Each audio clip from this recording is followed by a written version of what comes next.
Good morning.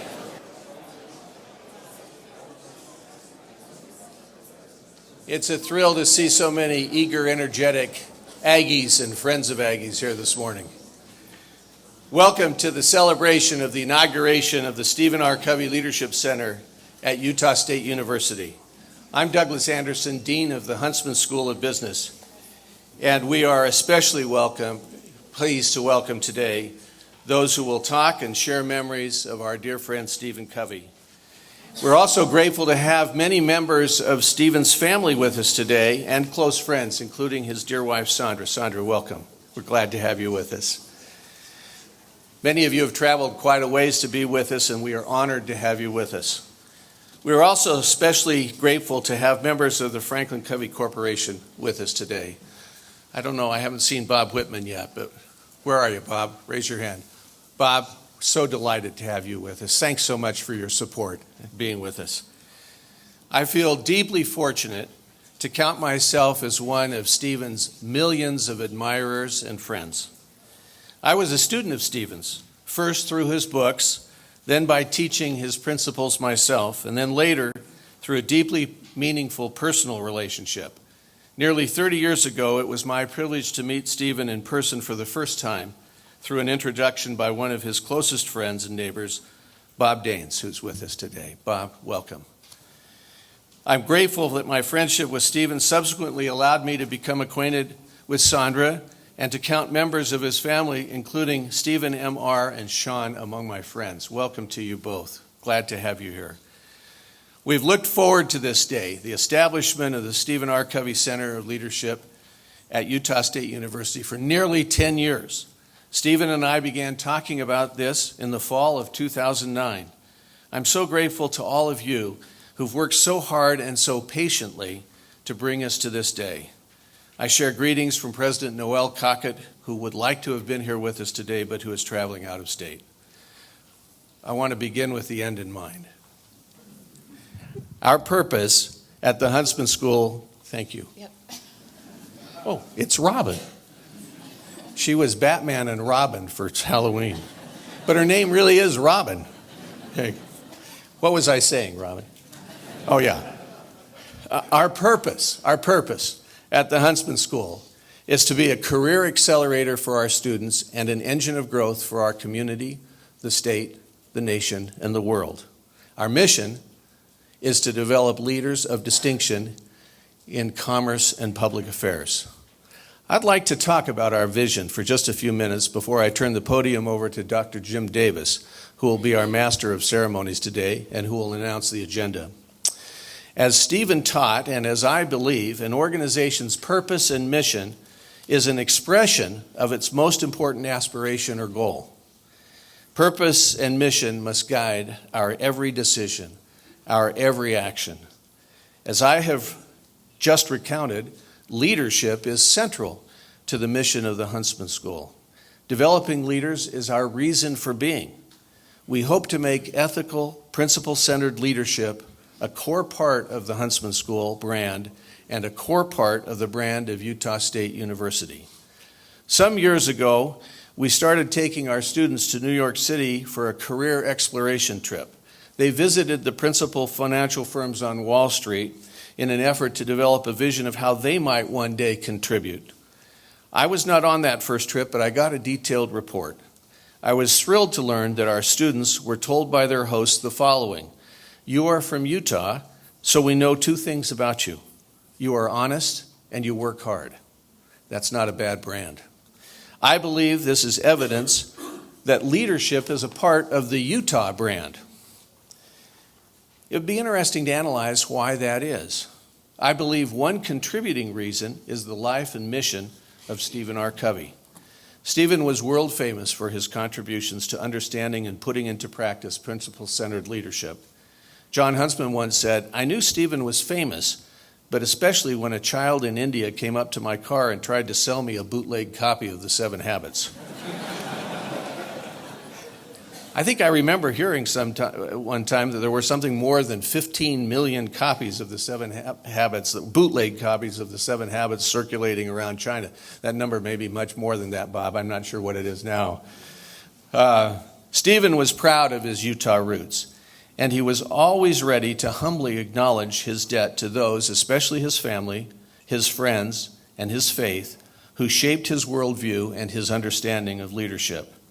It is appropriate that a Center for Leadership be established in Stephen Covey's name and in his honor at one of the three main universities in Utah, because Stephen's life was spent in the development of leaders and because he had a deep affiliation with each of us. Stephen graduated from the University of Utah. He spent much of his academic career at BYU, and he completed his academic service as the first John M. Huntsman Presidential Professor of Leadership at Utah State University. We're pleased to say and very honored that this center should be established here at Utah State. We know we have a great responsibility now to live up to that privilege. Today we are honored to have in our audience graduates of each of these three major universities in Utah.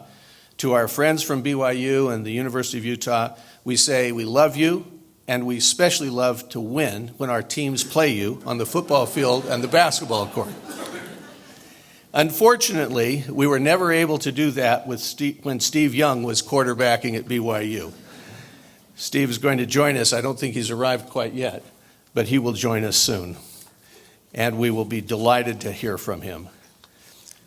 But as much as we enjoy the athletic competition with our two sister schools in Utah, on the core matters of mission and purpose, developing leaders of distinction in commerce and public affairs, we are joined at the hip.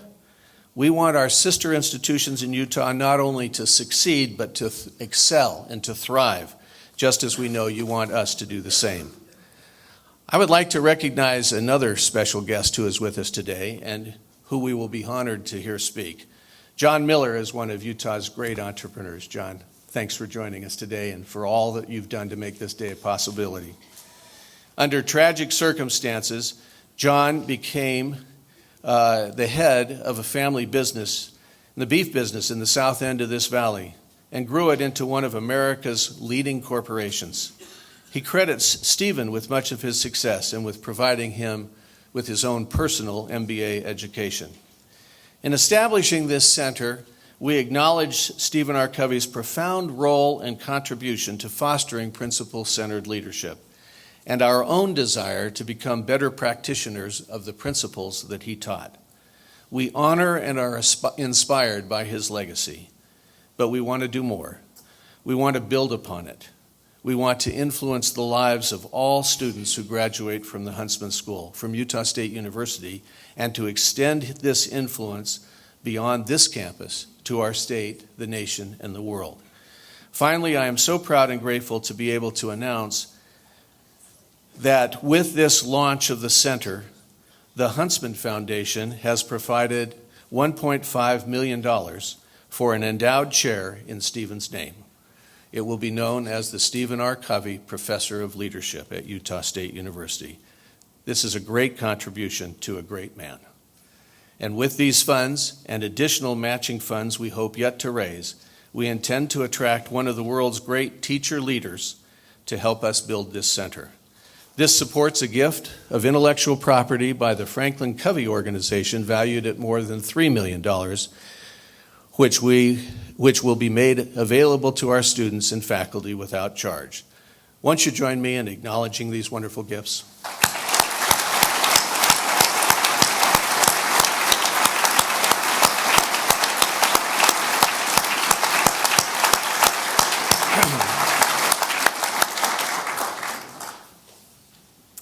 So welcome to this special convocation. I hope you will enjoy it as much as I know I will, as we listen again to the luminous words, ideas, and principles that Stephen taught, and as we celebrate the impact of his remarkable life. Now it's my privilege to introduce the executive director, the inaugural executive director of the Covey Leadership Center, the head of our Marketing, Strategy, Leadership, and Entrepreneurship Department at the Huntsman School, Dr. Jim Davis.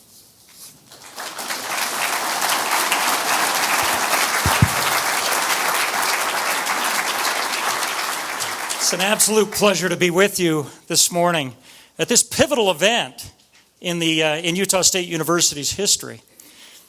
You know, in our lives, we have moments that we have. I remember where I was when, and fill in the blank. I remember where I was when this happened, and you remember it. Many years ago, I was an undergraduate at BYU, and my hair was a completely different color at that point. But the class that everybody wanted to take at that time was from Dr. Covey. It was the buzz of campus. Everybody wanted to take it, and you were lucky if you got in that class. I so dearly wanted to be in that class, never could get into that class. It was always packed. I could never get into his class. But I left on a mission with his book, Spiritual Roots of Human Relations. Phenomenal book. I lived with that book. It changed my thinking in a lot of ways. I went on my mission, came back from my mission. Later on in life, ended up with a PhD in corporate strategy. I studied at the University of Iowa. And at that point, we talked about more of Stephen Covey's work, more of his writing, more of his influence on leaders around the world. I went on to the University of Notre Dame and taught his principles there, never having met Stephen Covey, but I felt like I knew him through his writings. And I would go around the world and I would teach executives those principles that he developed. And I would ask, how many of you have met Stephen R. Covey? And hands would go up. I remember when I met him, and they could tell the story of meeting and the impact of Stephen R. Covey on their lives. It's a Stephen R. Covey moment. Then later on, as I'd worked for Notre Dame over 20 years, I got a phone call from Utah State. They said, would you be interested in joining us? And the carrot they held in front of me, Stephen R. Covey is in your department, and you're going to be the department head. Sold. I'll leave Notre Dame. I'll lead some of the best football in the world. and I'll come here for that. To be able to work with Stephen R. Covey as a chaired professor in my department. What a blessing.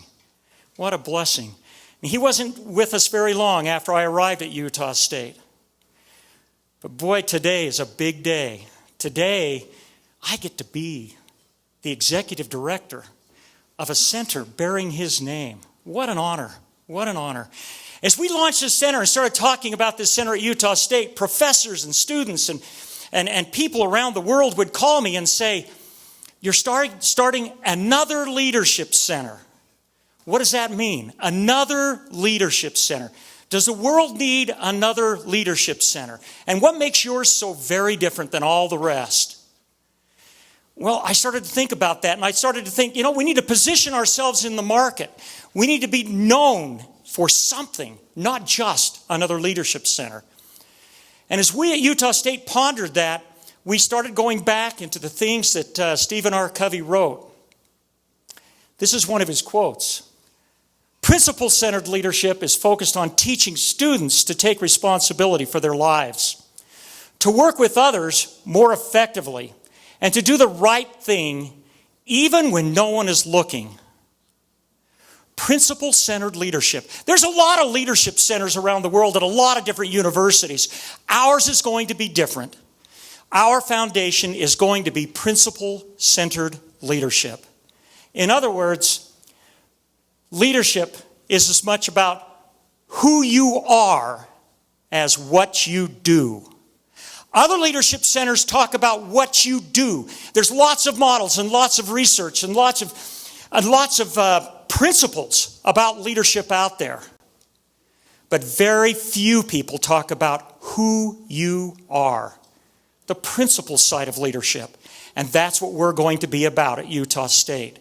We're going to extend principle-centered, positive leadership. The world really needs it. Our mission then in the Stephen R. Covey Leadership Center is to accelerate the development of principle-centered leaders through a unique mix of coaching, curricular, and co-curricular activities. And you'll hear a little bit about these this morning. But that's our mission. That's what we're going to try to accomplish. Now, I can tell you right now, today would not happen without our executive board. Our executive board is chaired by Stephen M.R. Covey. The co-chair is Boyd Craig. My right arm here at this university is Brett Crane. He's the associate director of the center, and he is a leadership professor. And a lot of the student engagement we've had to this point is because of Brett Crane. He's phenomenal. And I sit on that committee as well. We sat as a committee and thought, my goodness, we have such a great mission here, and we can't do it alone. We need to have a board that has credibility, that reflects this principle-centered leadership, that gives us traction immediately. I want to share with you the initial members of our advisory board. That's them. We've got Frances Hasselbein, the president and CEO of the Girl Scouts of America. And many call her the greatest woman leader in the world. Doug Conant, we're going to hear from him in a minute. Former CEO, chairman of the board for Campbell's Soup. Muhammad Yunus, Nobel Prize winner. And he was all about microfinance, micro-lending. Ken Blanchard. Ken was going to speak to us today. Came down with an illness. Won't be able to make it today. But Ken Blanchard. And Rosabeth Moss Cantor. She's the Arbuckle Professor of Business Administration and a chair at Harvard University. John Pepper. He's the former CEO, chairman of the board for Procter & Gamble. Michael Mullen, the 17th chairman of the Joint Chiefs of Staff. We've got, this is a great one, Lord Dr. Michael Hastings. He's a member of the House of Lords in London. You know how we got him? We had a leadership group that was led by Boyd Craig and Brett Crane, who went to London with a group of students talking about leadership. They connected with Lord Hastings. He enthusiastically wanted to be a part of us. He wanted to be here today. Now he's trying to plan a visit in the spring to speak. Indra Nui is the chairman of the board and CEO of PepsiCo. William H. McCraven.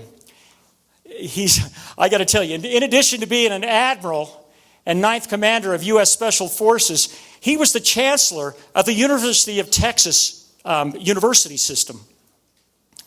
And Bill George, he's a former CEO, chairman of the board of Medtronic, and also a Harvard Business School fellow. The amazing thing is when we asked them to be a part of what we're trying to do here, it was emotional, it was enthusiastic, endorsement and willingness to be a part of what we do. They're going to all engage in different ways. They're very busy people. Some will come and speak, but they all would embrace the idea of being a part of who we are. This group is going to grow. We thought it was important that you meet at least one member of this group. And we've connected with Doug Conant, the best-selling author, CEO of Campbell's Soup. And he sent a video recording, a message for you today. Let's take a few minutes and listen to what Doug had to say. My name is Doug Conant, the founder of Conant Leadership, and a very proud card-carrying member of the Stephen R. Covey fan club. It's an honor to contribute in a small way to the inauguration of the Stephen R. Covey Leadership Center at Utah State. The year was 1990. I was 39 years old and about to embark on a new chapter in my corporate journey, when on the heels of Barbarians at the Gate, I was recruited into RJR Nabisco by KKR right after it became the largest LBO in the history of the world. As I entered, I found myself knee-deep in a very toxic culture of low trust and even lower performance. I needed help. I needed my leadership rudder to be more fully developed in order to navigate the stormy seas of a most challenging situation. Then, in the form of a hardcover book purchased at the Newark, New Jersey airport, I met a man named Stephen Covey, and I began to read his new book, The 7 Habits of Highly Effective People. At that moment, the student was ready, the teacher appeared, and he has been with me ever since. Within 2 years, I made the sojourn to Sundance to meet Stephen and his cadre of inspirational leaders. To this day, my engagement with that group has been the single most powerful experience of my leadership life. Armed with a leadership philosophy that was increasingly well anchored in people and performance. In my words, tough-minded on standards of performance and tender-hearted with people. I began to lift my contribution profile, finding fresh ways to create both economic and social value. Ultimately, as president of Nabisco Foods, we went on to become the highest performing food company in our peer group. I then went on to lead Campbell Soup Company as president and CEO for over a decade, leading the company to a substantial turnaround and an unparalleled rise in employee engagement. Finally, I took on the challenge of being chairman of Avon Product at a historically difficult juncture, and together as a team, we made the best of a very difficult situation. Through it all, Stephen was with me in spirit, asking the important questions and constantly reminding me that things that matter most must never be at the mercy of things that matter least. In the congregational faith, we have a profound belief in the living God, and we believe that God is still speaking. In my leadership life, I can assure you that Stephen is still speaking to me. And with the aid of this center, you are enabling him to keep speaking to new generations for years to come. I salute you. And I've got to tell you, thank you.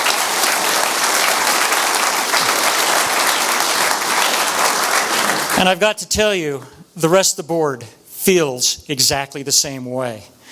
They enthusiastically want to be a part of what we are going to be doing here. This will be an extension of Stephen R. Covey's work. This will build principle-centered leaders for the future. And boy, do we need them. We need principle-centered leadership now more than ever before. And we are going to be the bastion for that. We're going to be the thought leaders for that. We will be producing research and leaders to promote that cause. Our program today is a full one. And you have programs in your hands. What I want to do is introduce the introducers of the speakers. I think it's important that you know who the faculty are in leadership at Utah State University. Since I've arrived here, we've hired 3 phenomenal professors that focus their teaching and research in areas of leadership. The first professor that's going to come up for an introduction will be Alex Romney. Alex joined us from University of Utah, and like I say, he's been here now a couple of years, teaches leadership. The second introducer, Jolena Bonner. Jolena comes to us from Oklahoma State. Again, phenomenal researcher. She's knocking it out of the park. One of the premier journals is Journal of Applied Psychology. And she's gotten 3 of those in the last few years. It's incredibly difficult to get in that journal. I call her Miss JP. I mean, she's incredible.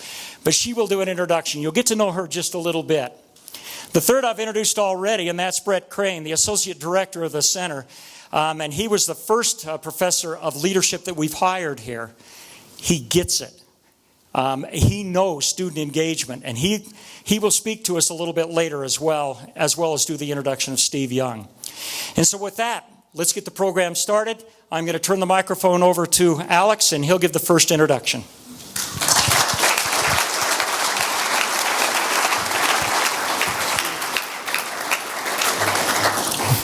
What a great day. It's an honor for me to be part of this day and to honor the Covey family. I was thinking a lot's been said so far about the breadth of Stephen Covey's leadership and his influence. But to me, the most powerful part is the depth of his influence. I know countless individuals, and I count myself as one of them, who remembers the first time I encountered Stephen and his teachings, and it profoundly impacted my life. When we think of the world of leadership, I really believe that there's no name that carries greater weight than the Covey name. And so it's a great honor to be part of the Covey Leadership Center. And I really think that this is an inflection point in our school's history. And so looking forward to being part of this. I'm going to be able to introduce first Stephen M.R. Covey and then Sean Covey, and then we'll invite them to come up and share some remarks with us. Stephen M.R. Covey is the New York Times and #1 Wall Street Journal best-selling author of The Speed of Trust, which has been translated into 22 languages and has sold over 2 million copies worldwide. He is co-author of the #1 Amazon bestseller, Smart Trust. Stephen brings to his writings the perspective of a practitioner, as he's the former president and CEO of Covey Leadership Center, which became at the time the largest leadership development company in the world. A Harvard MBA, Stephen co-founded and currently leads Franklin Covey's Global Speed of Trust practice. He serves on numerous boards, including the Government Leadership Advisory Council, and he's been recognized with the Lifetime Achievement Award for Top Thought Leaders in Trust from the advocacy group Trust Across America, Trust Around the World. Stephen is a highly sought-after international speaker who has taught trust and leadership in over 52 countries to leaders and organizations spanning business, government, education, healthcare, military, and NGO sectors. He is married to Jerry Covey, and together they have 5 children and 3.5 grandchildren. Is it still 3.5? Still 3.5, okay. And now for Sean Covey, Stephen's brother. Sean Covey has worked at Franklin Covey in various roles over the past 24 years. Currently, he's the president of Franklin Covey Education, which works with thousands of schools, colleges, and universities in over 75 countries, helping them improve through a principle-centered leadership approach. Sean is a New York Times and #1 Wall Street Journal best-selling author and has authored or co-authored numerous books, including The 4 Disciplines of Execution, The Leader in Me, and The 7 Habits of Highly Effective Teens, by the way, which I bought for each of my kids, and I know it'll be a profound influence in their lives. And that book has sold over 8 million copies worldwide. Sean graduated with honors from BYU with a bachelor's degree in English and later earned his MBA from Harvard Business School. As the starting quarterback for BYU, he led his team to 2 bowl games and received numerous honors. Sean and his wife, Rebecca, who is also a BYU graduate, live in Alpine, Utah. Together with their children, they run a global nonprofit charity called Bridle Up Hope, whose mission is to inspire hope and confidence in young women through equestrian training. We'll first have the privilege to hear from Stephen M.R. Covey and then from Sean Covey.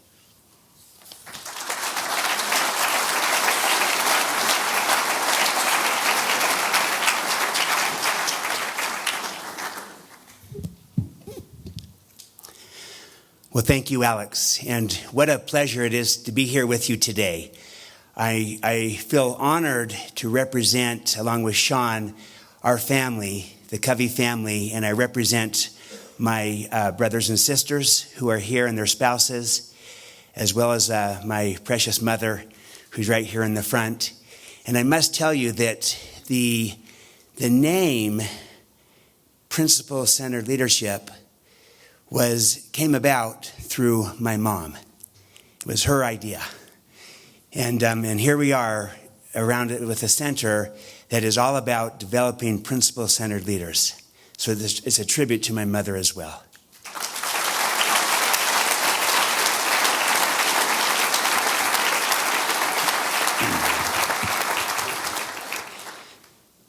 If my father were here today, I know that he would want the focus to not be on him, but rather to be on the principles that we're teaching, the principle-centered leadership, and especially on the impact that it has on people and on their lives.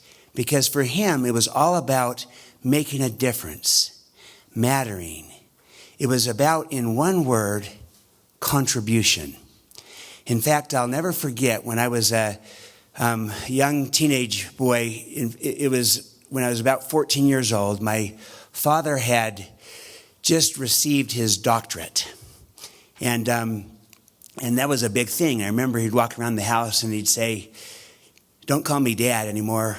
Call me Dr. Dad." and so I remember sitting down with him and I said, "Dad, that's really great. What a great thing to get your doctorate. I'm proud of you." And he said, "Well, thanks, son, that's nice. And this is a nice thing, and it's an important thing to do this." He goes, "But let me tell you something." He said, "A doctorate is a good thing, it's an important thing because you develop yourself in achieving it, but it's an achievement, and that's important. But there's something even more important than achievement, and that's contribution. It's better than achievement, higher than achievement." And so I'm excited to have this doctorate, but what would be even more significant is for anyone that has received an honorary doctorate. Because honorary doctorates are given for contribution, not just for achievement. And again, nothing was wrong with achievement, but the bigger idea was contribution. That idea of contribution is what sticks with me today. My father would say, life is about contribution, not accumulation. Life isn't about the accumulation of things. Rather, it is about the contribution to other people's lives. And I saw this time and again in the work of my father, this principle of contribution come out in a variety of formats. And it began, if you think about it, with his study of Viktor Frankl and some of the insights that came there around proactivity. But the insight of Viktor Frankl really was that his idea of logotherapy, which is all about meaning. It was about meaning, about purpose, about contribution being the differentiator in what mattered to people and what made a difference. And you saw that in my father's work, from the idea of to live, to love, to learn, to leave a legacy. Leave a legacy is all about contribution. From the idea of going from survival to stability, to success, to significance. Significance, and a life of significance, is all about contribution, making a difference. I see this in my father's definition of leadership, which he so beautifully defined as leadership is communicating people's worth and potential so clearly that they're inspired to see it in themselves. They come to see it in themselves because of how we see it and communicate it to them so clearly. That's contribution. My father would often say, my passion is your potential. That's contribution. He saw his life's work as releasing human potential. That's contribution. And that was his contribution, to try to release human potential. And that's one of the main purposes of this center here at Utah State University, is to help students and others find and release their potential. He often would say, don't treat people according to their behavior. Treat them according to their potential. And that's what he was all about. And it's a contribution that continues to this day and will live on through this center, as well as the work that he's doing through his organization, the Franklin Covey Company. My father also taught this principle, that to make a new significant contribution requires a major new preparation. You couldn't just expect to contribute something new without paying the price, without the new preparation. And he modeled that in how he operated. And in fact, when he formed in the early days, it was first Stephen R. Covey and Associates, then became Covey Leadership Center, and then became Franklin Covey. When he left the university to form Stephen R. Covey and Associates at age 51, pretty bold move. The reason he did it was because he wanted to have a greater impact. He wanted to make a greater contribution to society. That was what it was all about. That's what motivated him. It's what inspired him. In fact, some people thought it was about, well, maybe he wants to make more money or, do more things like this. It was never about that for him.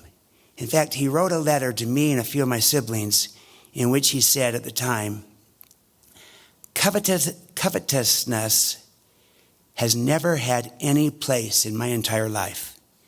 In fact, speaking very frankly, I don't even aspire to make money. I aspire to make contributions. And it is the only thing that motivates and sustains me. Life is about contribution, not accumulation. When I look at his contributions to society, as manifest in a variety of formats ranging from literally tens of millions of books sold all around the world, not including the bootlegged copies as well. When I look at who he worked with and met with, over 30 heads of state teaching principle-centered leadership, literally thousands of leaders, including many senior leaders like Doug Conant and John Pepper and many others of major organizations. And I look at those contributions, and yet perhaps his greatest contribution is the work that he's doing with and through schools and with students. And my brother Sean will tell you more about this. I'll conclude by saying that my father had one last great contribution, and he made a new preparation to do it. And this is forthcoming. It's his last book that is coming out soon that my sister, Cynthia, is writing with my dad. They'd been working on it for years before he passed away. And Cynthia is finishing the project. And the book will be entitled, Live Life in Crescendo. And the idea behind this is that your greatest contribution is always in front of you. It's never in the past. It's always in front of you. You live life in crescendo. And you see your greatest contribution always in front of you. That's how my father did. And he's yet to make this last great contribution. And I think his greatest contribution will live on, not just through the work done with organizations and corporations and businesses, although that is invaluable. I think his greatest contribution will be in the form of the work done with individuals and students and leaders in this society in developing principle-centered leadership. Thank you so much. What an honor to be here with you today. Thank you.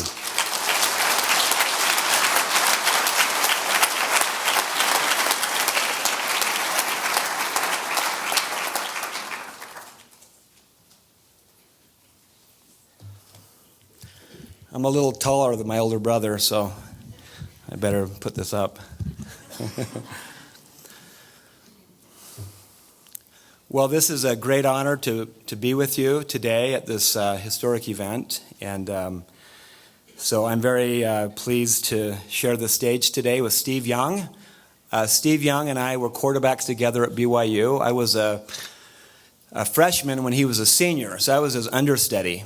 I just have to tell this quick experience, and you'll get to see Steve later. But we were playing UCLA at UCLA, and it was a big game. It was televised, and two good teams playing. And Steve got hurt in the second quarter, and he went down. We didn't know what he had, but he was taken off the field. And Robbie Bosco, the backup, was put in. I was third string. I was a freshman. I was 18. I'd never taken a snap with varsity.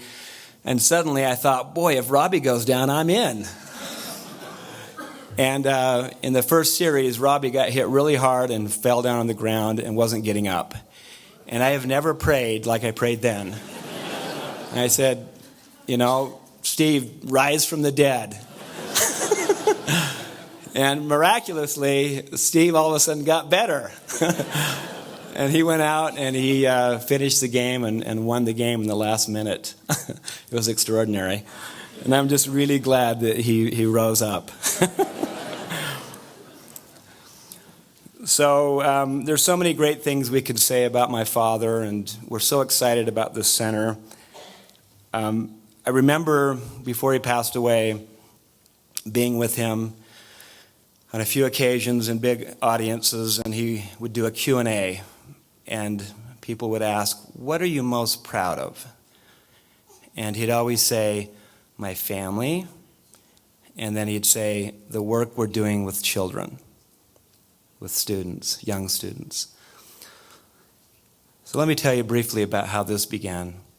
So about 20 years ago, Muriel Summers, a principal of an elementary school called A.B. Combs Elementary in Raleigh, North Carolina, was desperate. She's leading this school 28 languages spoken in the school, high poverty, they're failing. Her superintendent comes to her and says, we're going to shut you down unless you change and get more students and attract more students. She was a magnet school, a school with a theme. She's desperate. She looks and finds out that Stephen Covey is coming in town. She had heard of him to speak. So she went to this big conference. She was late, so she had to sit on the front row. And she said, while he was speaking on the 7 habits during that day-long seminar, she kept thinking to herself, oh my goodness, begin with the end in mind. Be proactive. Don't be a victim of your past. Mutual benefit is the way to win people over, and so forth. As she listened to him speak on the 7 habits, she kept thinking, this is exactly what we need in our school. This is exactly what we need for our children, for our adults. So during a break, she got up her courage, and she went up and she said, Dr. Covey, my name is Muriel Summers, elementary school principal here in Raleigh, North Carolina. Can these principles be taught to young kids? And he said, well, how young? She said, well, like 5, 6, 7, 8, 9-year-olds? And he said, looked up and said, I don't know, why not? Why don't you give it a try and let me know how it goes? And so she took him literally, and she went back, and with her staff, they said, we're going to develop a school that teaches leadership to kids, how to lead your own life, how to be a leader among your friends, how to be a leader of audiovisual or of math or of science, and how to really find your passion and utilize your talents. And so she built this amazing school. She called it a leadership model based on the 7 habits. She started with teaching her staff the 7 habits, and then she taught all the kids. Even kindergartners were taught how to say, seek first to understand, then to be understood. And it was all about turning the school over to the kids. So she assigned leadership roles for the children. She basically taught all of her teachers, every child has genius. Every child can be a leader. Give them leadership roles and responsibilities. Turn the school over to the kids. And so they learned how to speak publicly, how to greet people, how to run things. If visitors came, she'd have a group of students, take them around the school. She had student leaders, student greeters, hundreds and hundreds of leadership roles. She taught them how to set and achieve goals. She gave them all a leadership data notebook where they kept track of their goals and how they were doing. And this went on for a couple of years, and the students started to excel. They could feel the belief in them, the affirmation, and they excelled, and they rose to the occasion. And this school, that was one of the worst performing schools in the area, became the #1 magnet school in the country. High poverty, 28 languages, and they just excelled. And the enrollment went from 300 to 800. Property values in the area doubled. Everybody wanted to come to the school. And A.B. Combs Elementary is now visited each year. Muriel Summers is still the principal. Is now visited each year by thousands of people from all around the world. And this model, which she began, is called The Leader in Me, which is now in over 4,000 schools around the world in over 50 countries. And it's extraordinary. And this is what Stephen was most proud of, was this work that he was doing with children. Because as my brother said, his mission was all about contribution and affirmation. So as we look to the future and look at this center here that we're establishing, Stephen R. Covey Leadership Center, I see Utah State becoming the A.B. Combs of higher education. That's my challenge.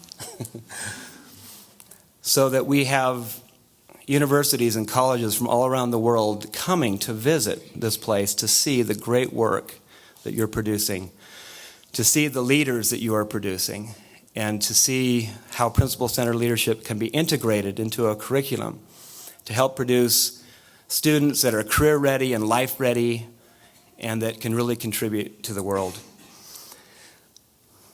My father, he loved his family.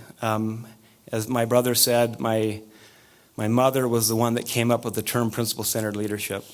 And Mom, can you just raise your hand so everyone can see you right there? Really high. There you go.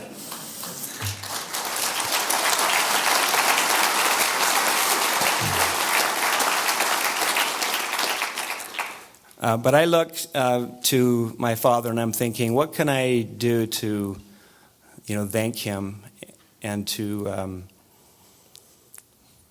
carry on his legacy? And I always think of, just be a good father and a good husband. I remember one letter he wrote all of our family one time, and I kept it, and it's really profound, where he said, we all got married, we had spouses, and he said to us, forgive each other. He said, I saw growing up many families that would get little divisions, and over time they were far apart many years later. It's not worth it. He challenged all of us. He said, just forgive each other.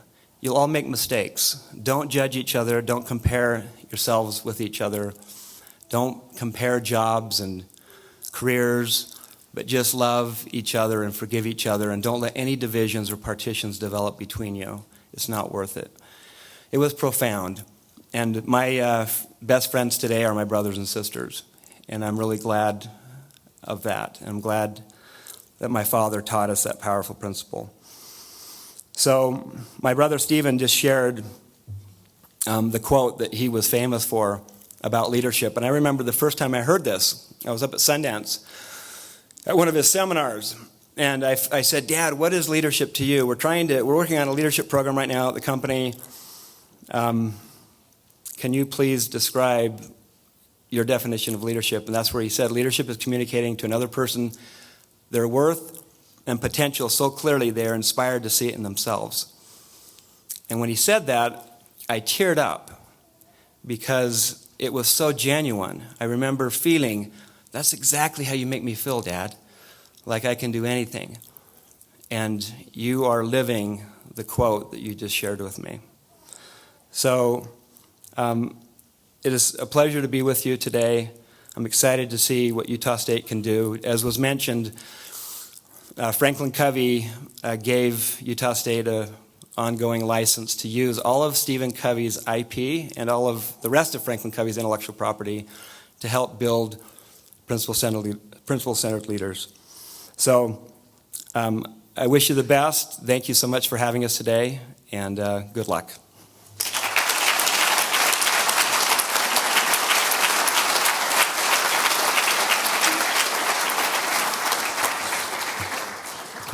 I am a little bit shorter, so.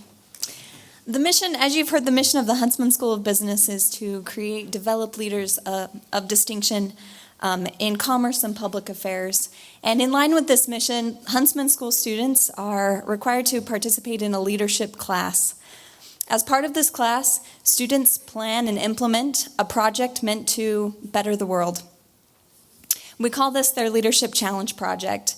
And over the years, hundreds of students have planned and implemented projects that have bettered the world both locally, nationally, and globally. And today is my honor to introduce you to 3 students who will share with us their Leadership Challenge experience. Those students are, first we'll hear from Olivia Burnett, who will be followed by Sterling Martin, and David Mann will close us up. Thank you.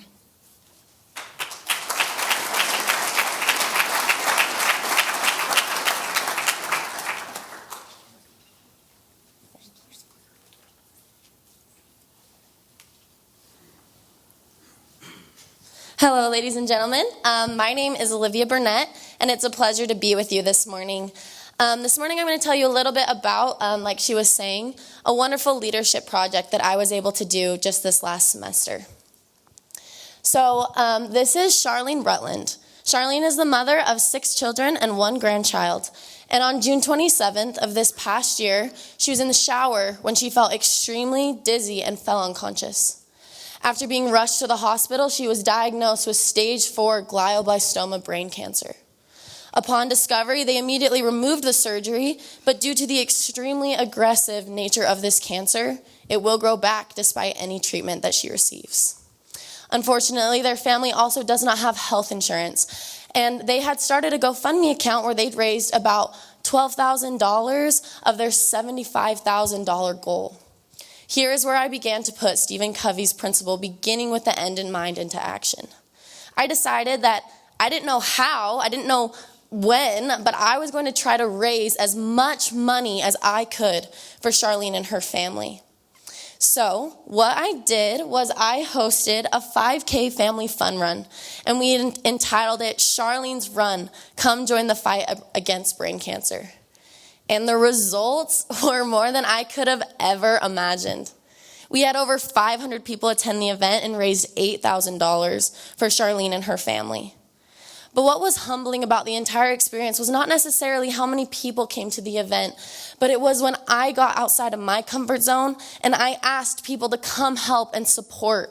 I saw countless others completely disregard their own needs and become entirely other-focused, in some cases in the needs of a complete stranger. Empathy was increased for Charlene and her family. And there was a sense of community that was amazing. We saw local support from universities, high schools, teams, and neighborhoods. And when I put forth the effort, it was amazing the results that we achieved.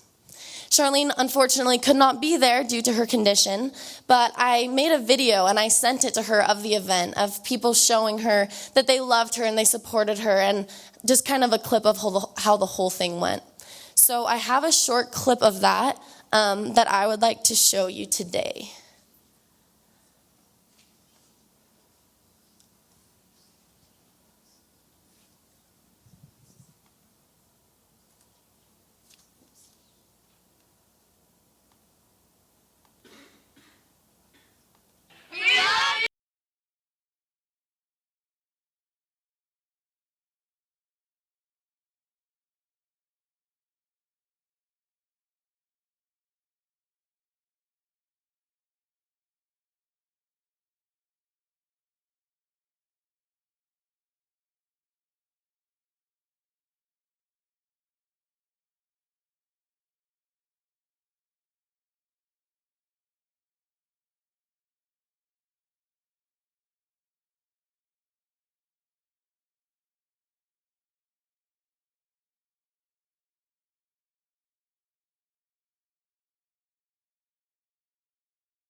For you today, you're gonna do awesome. Charlene, we love you. We're wishing you the best.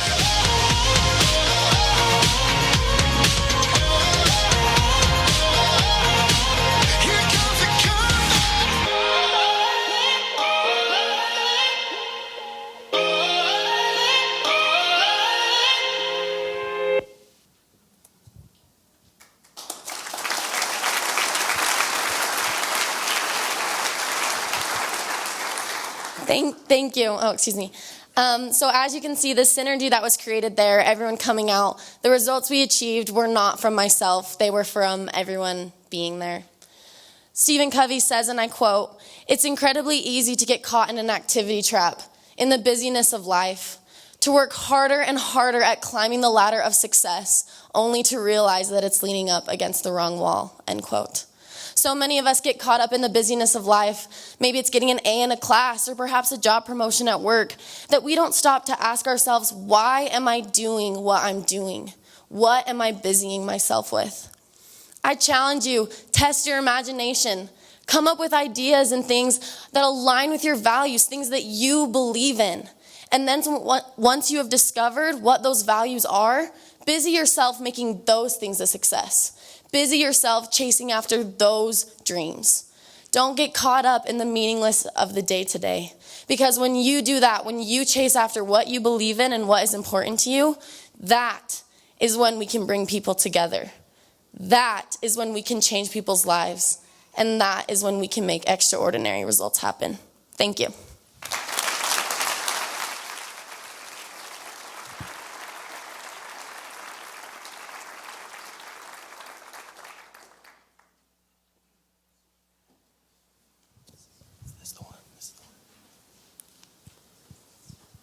This is me. So today I want to talk about the difference. Not the difference that I made personally, but the difference that we all make every single day. The inspiration behind this project that I put together, through my involvement here on campus with students and through my own personal struggle with self-value and self-worth, I realized that this is something that so many people face every single day, that they forget the impact that they make in this world. So the end that I had in mind was I wanted to help students and just people in general remember that they're making a difference, that they're changing someone's life regardless of title, popularity, how many followers they have on Instagram, or any other thing that might be on a name tag. They're making a difference. And I hope that this video speaks for itself.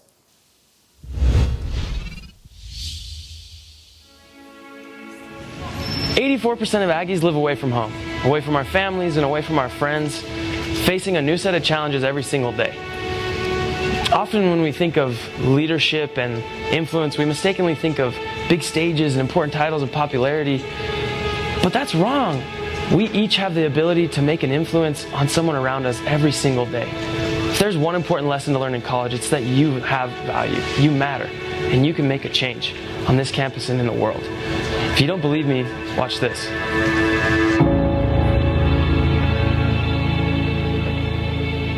So the person that has personally inspired me to become a better person is Colin Heaps, Brennan Cosson, Whitney Joe from Idaho, Joe Busby, Cooper Lowe, Peyton Van Campen, Cody Berry, is Rachel Rasmussen, my roommate. I met him as a freshman up on campus. He's a buddy that I've known for a while. He's my best friend, and he's been my roommate for almost the whole time I've been at college. I've watched as she's taken care of me, my other roommate. She walked in with so much confidence and eluded that confidence to the rest of us. To me, Colin Heaps resembles someone who loves to have fun but also loves people. She every day pumps me up, and when I'm feeling self-conscious or doubt about myself or going through a hard time, I know I can count on her to do that. I knew that someone was watching out for me and someone was there for me no matter what I needed. He has pushed me to be better in all of my classes and every organization that I've been involved with. He has given me so much self-confidence, so much belief in myself that I can do things. And everything that he does, he gives his all, and he tries his best. I looked at Brennan, who was sitting next to me on the couch, and he gave me the eyes of, why not? And this has helped me try to be that person for others. That message and how much she believed it really inspired me to not only believe in myself and value that, but celebrate it outwardly. I want to be more caring and be able to pump people up in their trials and their tribulations and be inspiring to them. And that's the reason why I got involved at Utah State, and that's the reason why I'm successful, is because I try to be like Joe Busby. You don't have to let it affect your outlook on the entire world. So, thanks, Rachel. That I can really make sure that I'm doing my absolute best, giving my 100%, to be the best person that I can be, and that's thanks to Cody. Because of that relationship I have with him, I'm steps ahead of where I would be without him, and I want to thank you for that, Brennan. Thank you. If you've never been told before, I'm telling you right now. You are a leader on this campus, to your friends, to your family. You make a difference.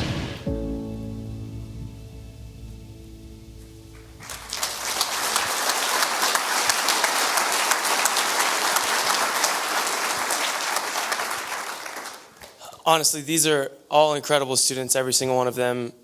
And the people that they're talking about that have made an impact in their lives are also students here at Utah State. Often students are thought about just confused and we have so much going on, but I want that to be a message that we make a difference. We really do. Each and every one of us, regardless of where we are in our life, like we're making an impact on someone. The reach of this video was, I released it through the Utah State University Student Association Facebook page. We had over 3,200 views and touched over 10,000 people. Had views in 9 different states. But nothing compares to the personal interaction that I had with people coming to me and saying, I was emotional watching your video.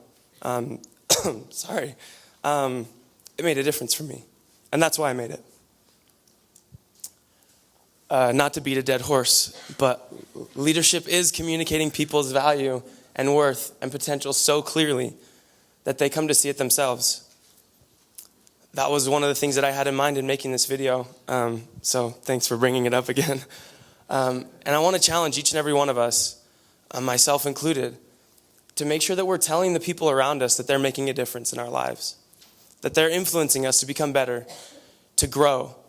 And I also want to challenge all of you to remember that you are making a difference in someone's life, regardless of where you think you are right now, or what title you hold, or what stage you're speaking on. You're making a difference. Thank you.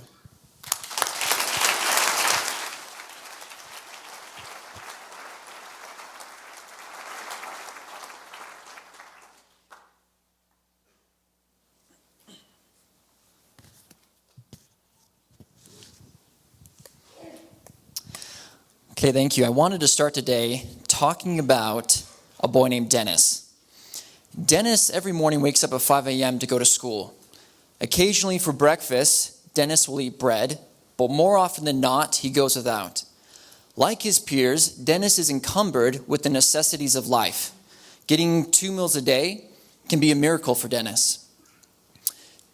With a situation like this and so much focus on just surviving, it begs the question, what type of future is in store for these kids? I wanted to introduce a paradigm shift to enable a perspective that views the world differently. I felt that Stephen R. Covey's 7 Habits of Highly Effective People could be the catalyst in these children's lives to begin with the end in mind, be proactive, and work together with synergy. I began by raising some funds to provide basic school supplies and leadership workshops. I reached out to Franklin Covey, who put me in contact with their representative in Nairobi, Kenya. This enabled me to get leadership guides for the kids. I then went on to present my video, my project via video to various news organizations, and KSL agreed to film my project as a documentary that would be aired during the LDS October General Conference. I wanted to share just a little snippet of what they filmed. I would like to be a doctor. These kids are so eager to learn and so eager to create opportunities for themselves. This spring, Utah State student David Mann traveled to Nairobi to spend a few days teaching the students. His lessons went beyond the basics. What stuck out to you? We talked about being proactive, having a vision for yourself, and prioritizing. We are all winners, that's right. We had them say kind of this mantra, you are valued, you are needed, you are loved. And we have them repeat that, I am valued, I am needed, I am loved. And the energy you feel in that room is unlike anything I've ever felt. How are you? I hope that they realize, a lot of them have said that after the training, they believe that anything is possible. And so I hope that that is just reaffirmed and refortified throughout their lives. When I leave and go home, will you remember me? Will you remember the things I taught you? Yes? Sawa sawa? Yes. But I would like many people to come here. I would like a lot of people, even if it means every month. Yeah, it can be nice, you know.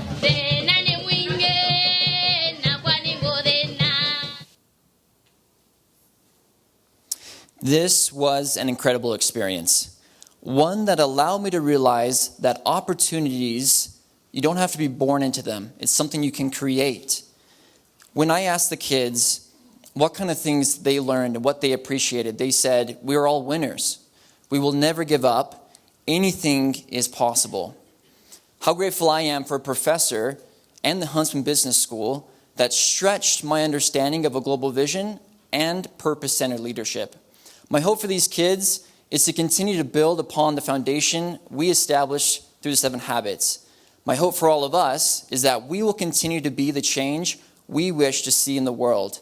Stephen R. Covey said, treat a man as he is, and he will remain as he is. Treat a man as he can and should be, and he will become as he can and should be. Thank you.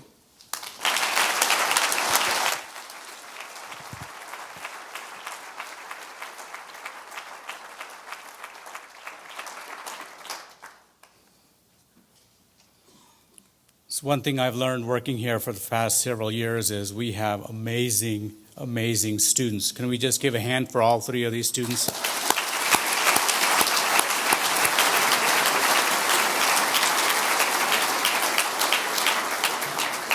So I'm here to represent the Cache Valley contingent, introduce our next guest. But before I start, I want to do a little shout out to Sean Covey and the Leader in Me program. I'm a direct beneficiary of that program.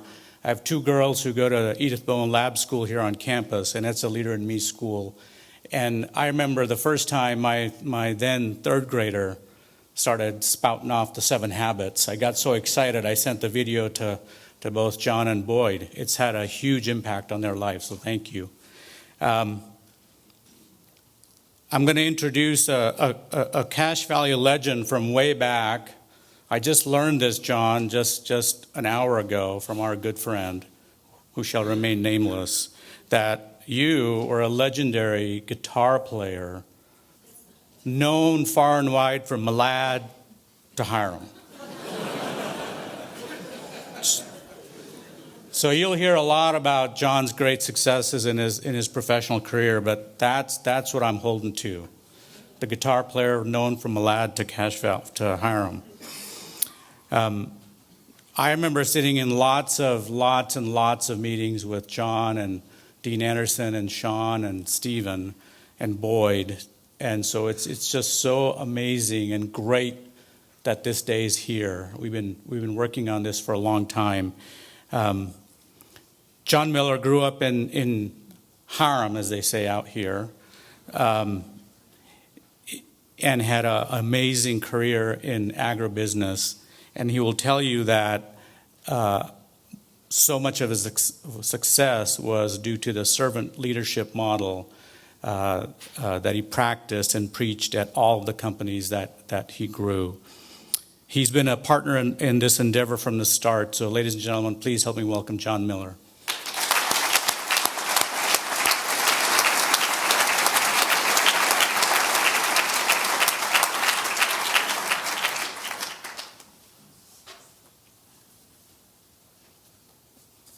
Dave, if I had known you were going to bring up the guitar story, I would have brought my guitar. Always next time. Yeah, there's always a next time.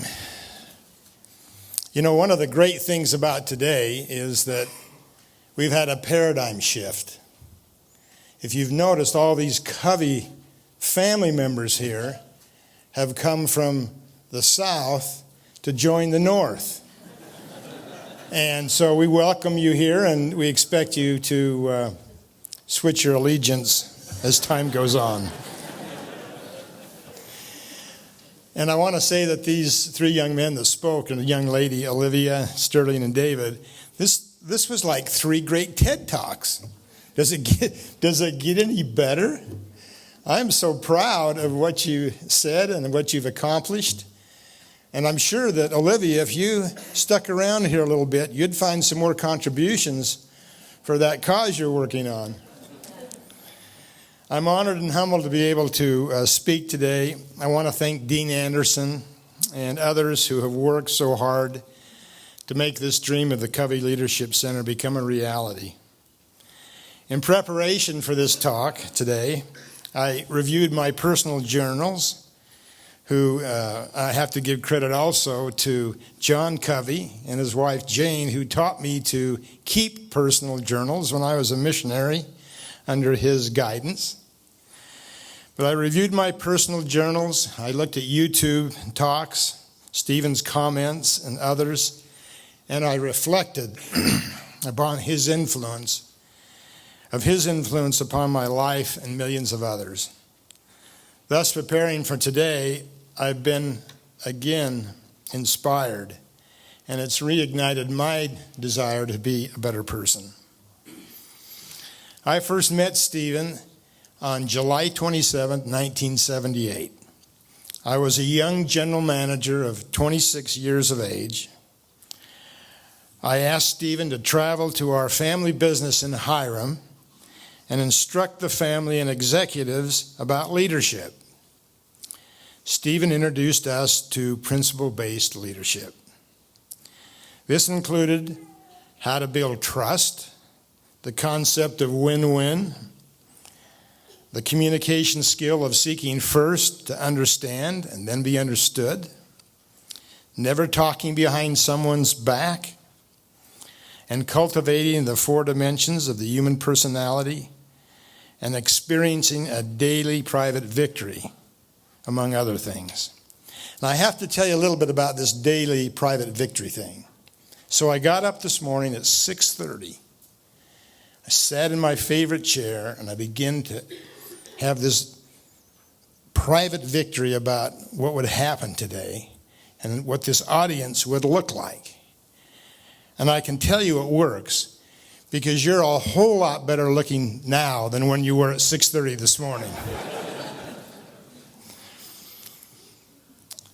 These principles resonated with our family and team, and the concepts became a binding language that kept us focused towards achieving our goals.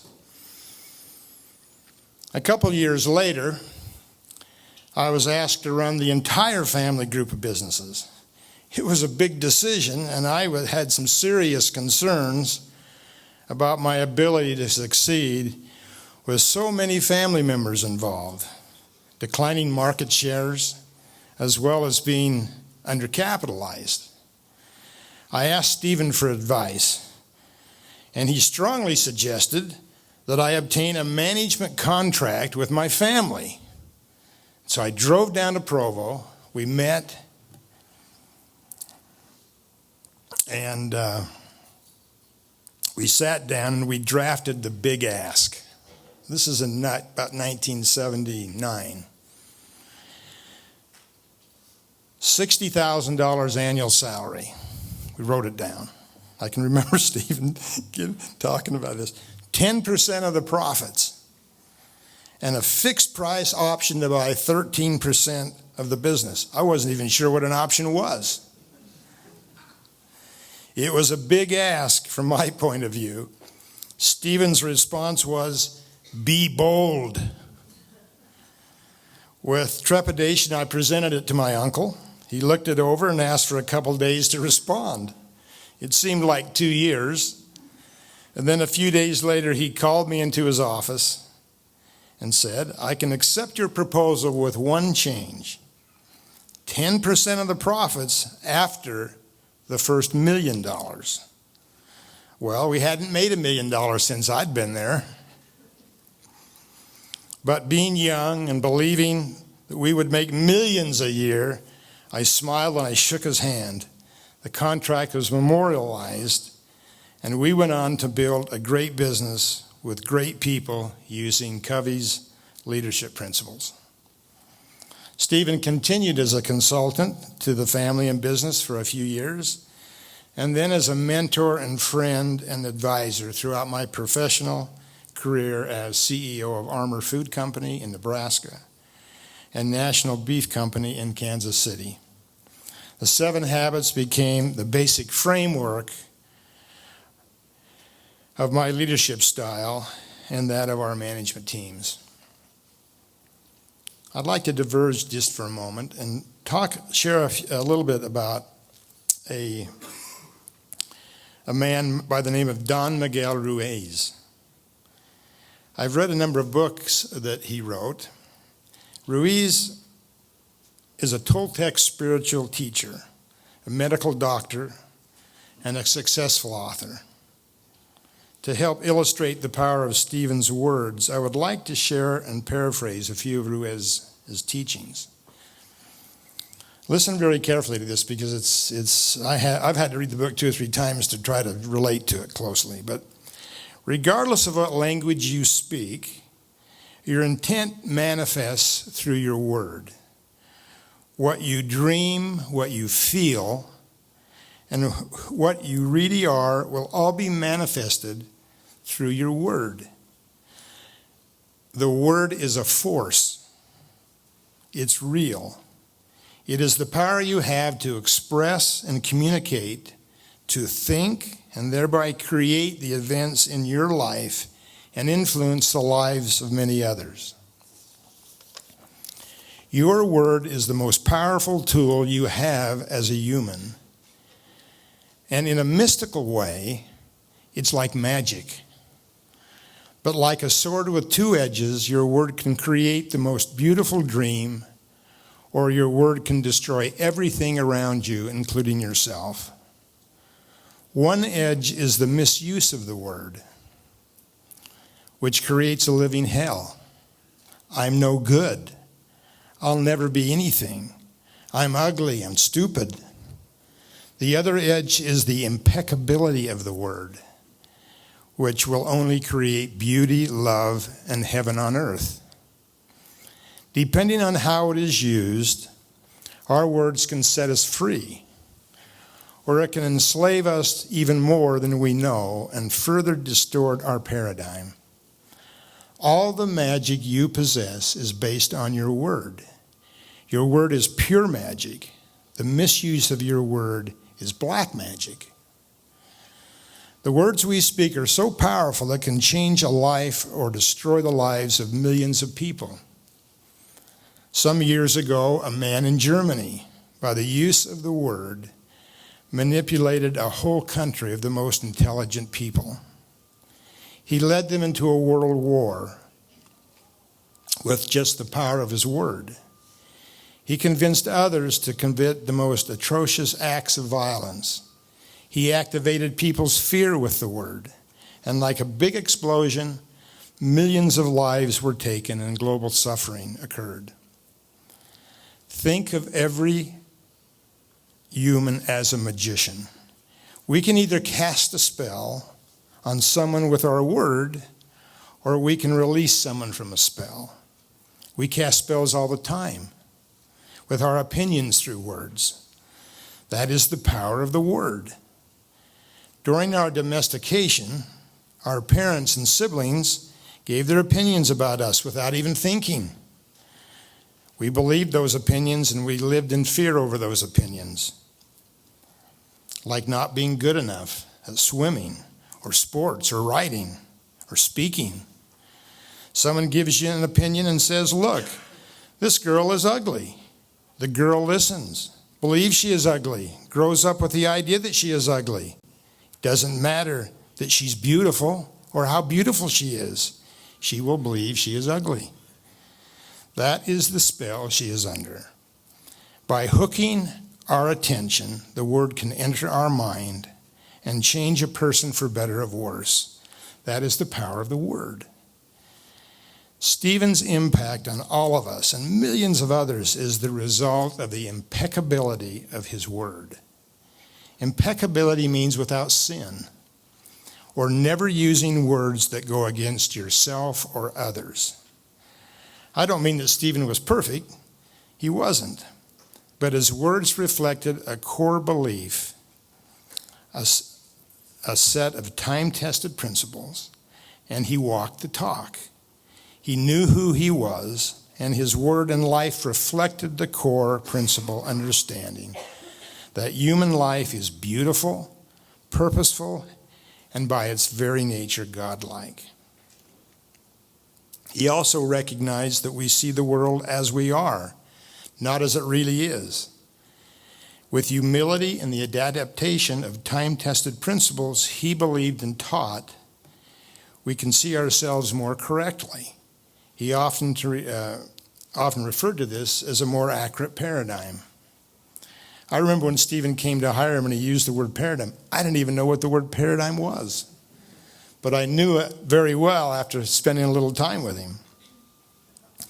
Unlike many who spread their black magic relentlessly and carelessly, Stephen sequenced his words into a cohesive framework that hooked the attention of others and enabled them to deeply identify with correct principles. His ability to communicate with the power of his word is why we are here today. That influence, or let's say white magic, continues to influence and touch the lives of those who hear or read his words now. I'd like to share a few examples I have witnessed just the past few years of the power of Stephen's word. Sean was so good that you brought up the story of the leader in me, and I'm glad that you talked a little bit about the history of the leader in me. As Sean mentioned, this program is promoted and developed basically by Stephen Covey today. And the program reaches, imagine this, K through 12 students, teaching them the 7 habits, fully integrates into the curriculum. There are 4,000 schools. Do you know that that's nearly 2 million children a day that hear the words of Stephen Covey? 2 million. Think about the impact of this. A few years ago, I had the opportunity to visit a middle school in Brooklyn, New York, the Dewey Middle School. Dewey was in its 2nd year of the 7 Habits Leader in Me curriculum. On this particular day, I, along with a small group, were met by students as we entered the school. It's an old school, must be 100 years old, surrounded by a high barbed wire fence. I was immediately impressed with the attitude and character of our student guides. There were no teachers or administrators with us, only student leaders. As we walked down the hallways, I noticed many signs and posters reflecting messages about the 7 habits, and numerous quotes from inspired leaders, including Stephen's. We soon entered a 5th grade class full of energetic students. The teacher asked us if we had any questions and motioned that the students would be happy to answer them. I stepped forward and asked any of the 30-some students in the class their favorite habit of the 7 habits. Immediately, all the hands went up. They're trying to get my attention. And I called on one young girl who shared her favorite habit, which was begin with the end in mind. Thinking, okay, she's got that one memorized. I dug a little deeper and asked her to share with us an example of how beginning with the end in mind was influence her life. Without hesitation, she responded, I intend to be a nurse when I'm 20. I'm preparing today by studying and getting good grades. I called on a young man whose hand was waving, and I asked, what is your favorite habit? He responded, first things first, with power and conviction. Please share with me an example of how you put the first things first. Well, when I get home from school each day, I get my homework done before I go outside and play or meet my friends. Wow, I thought, this is impressive. A few minutes later, walking down the hallway to a different class room, I asked one of our student guides if bullying was a problem in their school. Oh, she said, it used to be, but not anymore. What has changed, I asked. We seek first to understand and then be understood. And we work out win-win solutions so everybody wins. Later that afternoon, we met with a small group of teacher advisors. One lovely lady looked at me in the eyes and said, Mr. Miller, I have taught school here, I can still see this, for 29 years. And I can tell you I have seen more progress in this school in the past 2 years than I have seen in 27 years combined. It has been transformational. Another school, a few weeks later, a principal told me she was delaying her retirement because she was experiencing more fulfillment and enjoyment from her job than ever before. She felt what was happening was so important, she needed to make sure it was well rooted before she retired.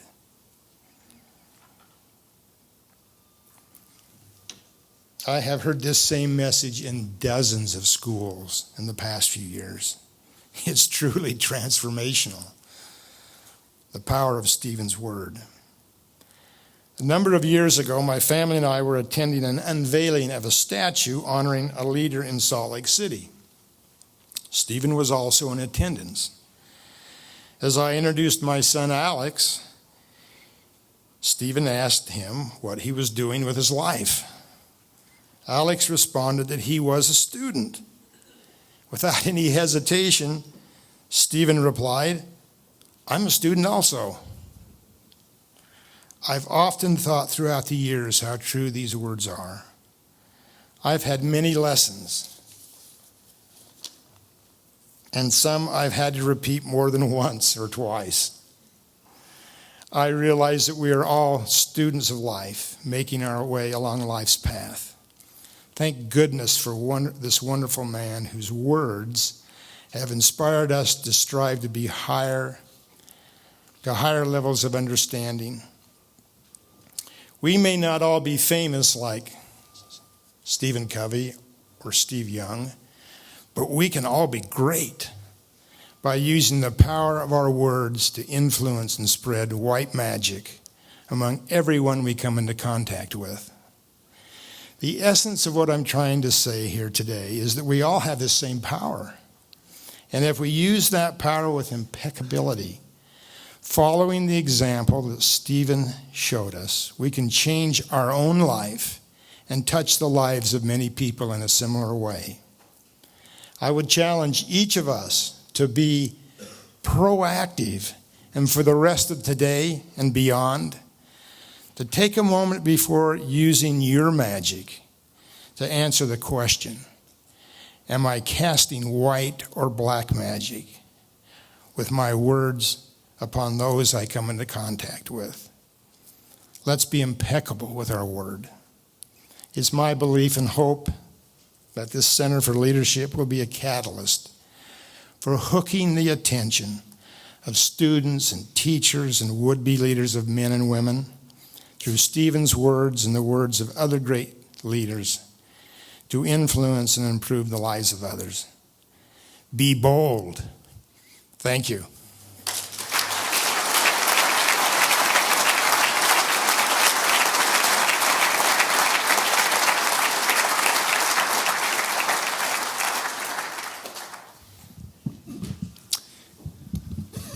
What an incredible day.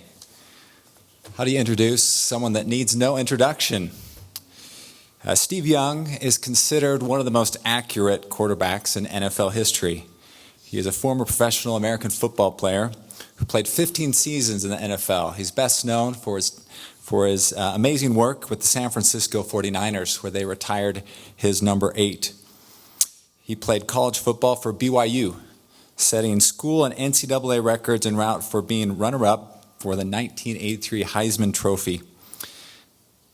Last Sunday, KSL ran highlights of Steve Young's game 35 years ago, where he threw for over 5 touchdowns. As a BYU alum and a Utah inhabitant, I can say we miss you, Steve. That offense sounds a little bit more like Utah State's offense these days. Young was named the AP NFL Most Valuable Player in 1992 and 1994 and was the MVP of Super Bowl 29. Students take note, the day after he won the MVP and the Super Bowl, he was in class at law school. He is a member of the College Football Hall of Fame and Pro Football Hall of Fame. At the time of his retirement, he had the highest passing rating among NFL quarterbacks with at least 1,500 passing yards.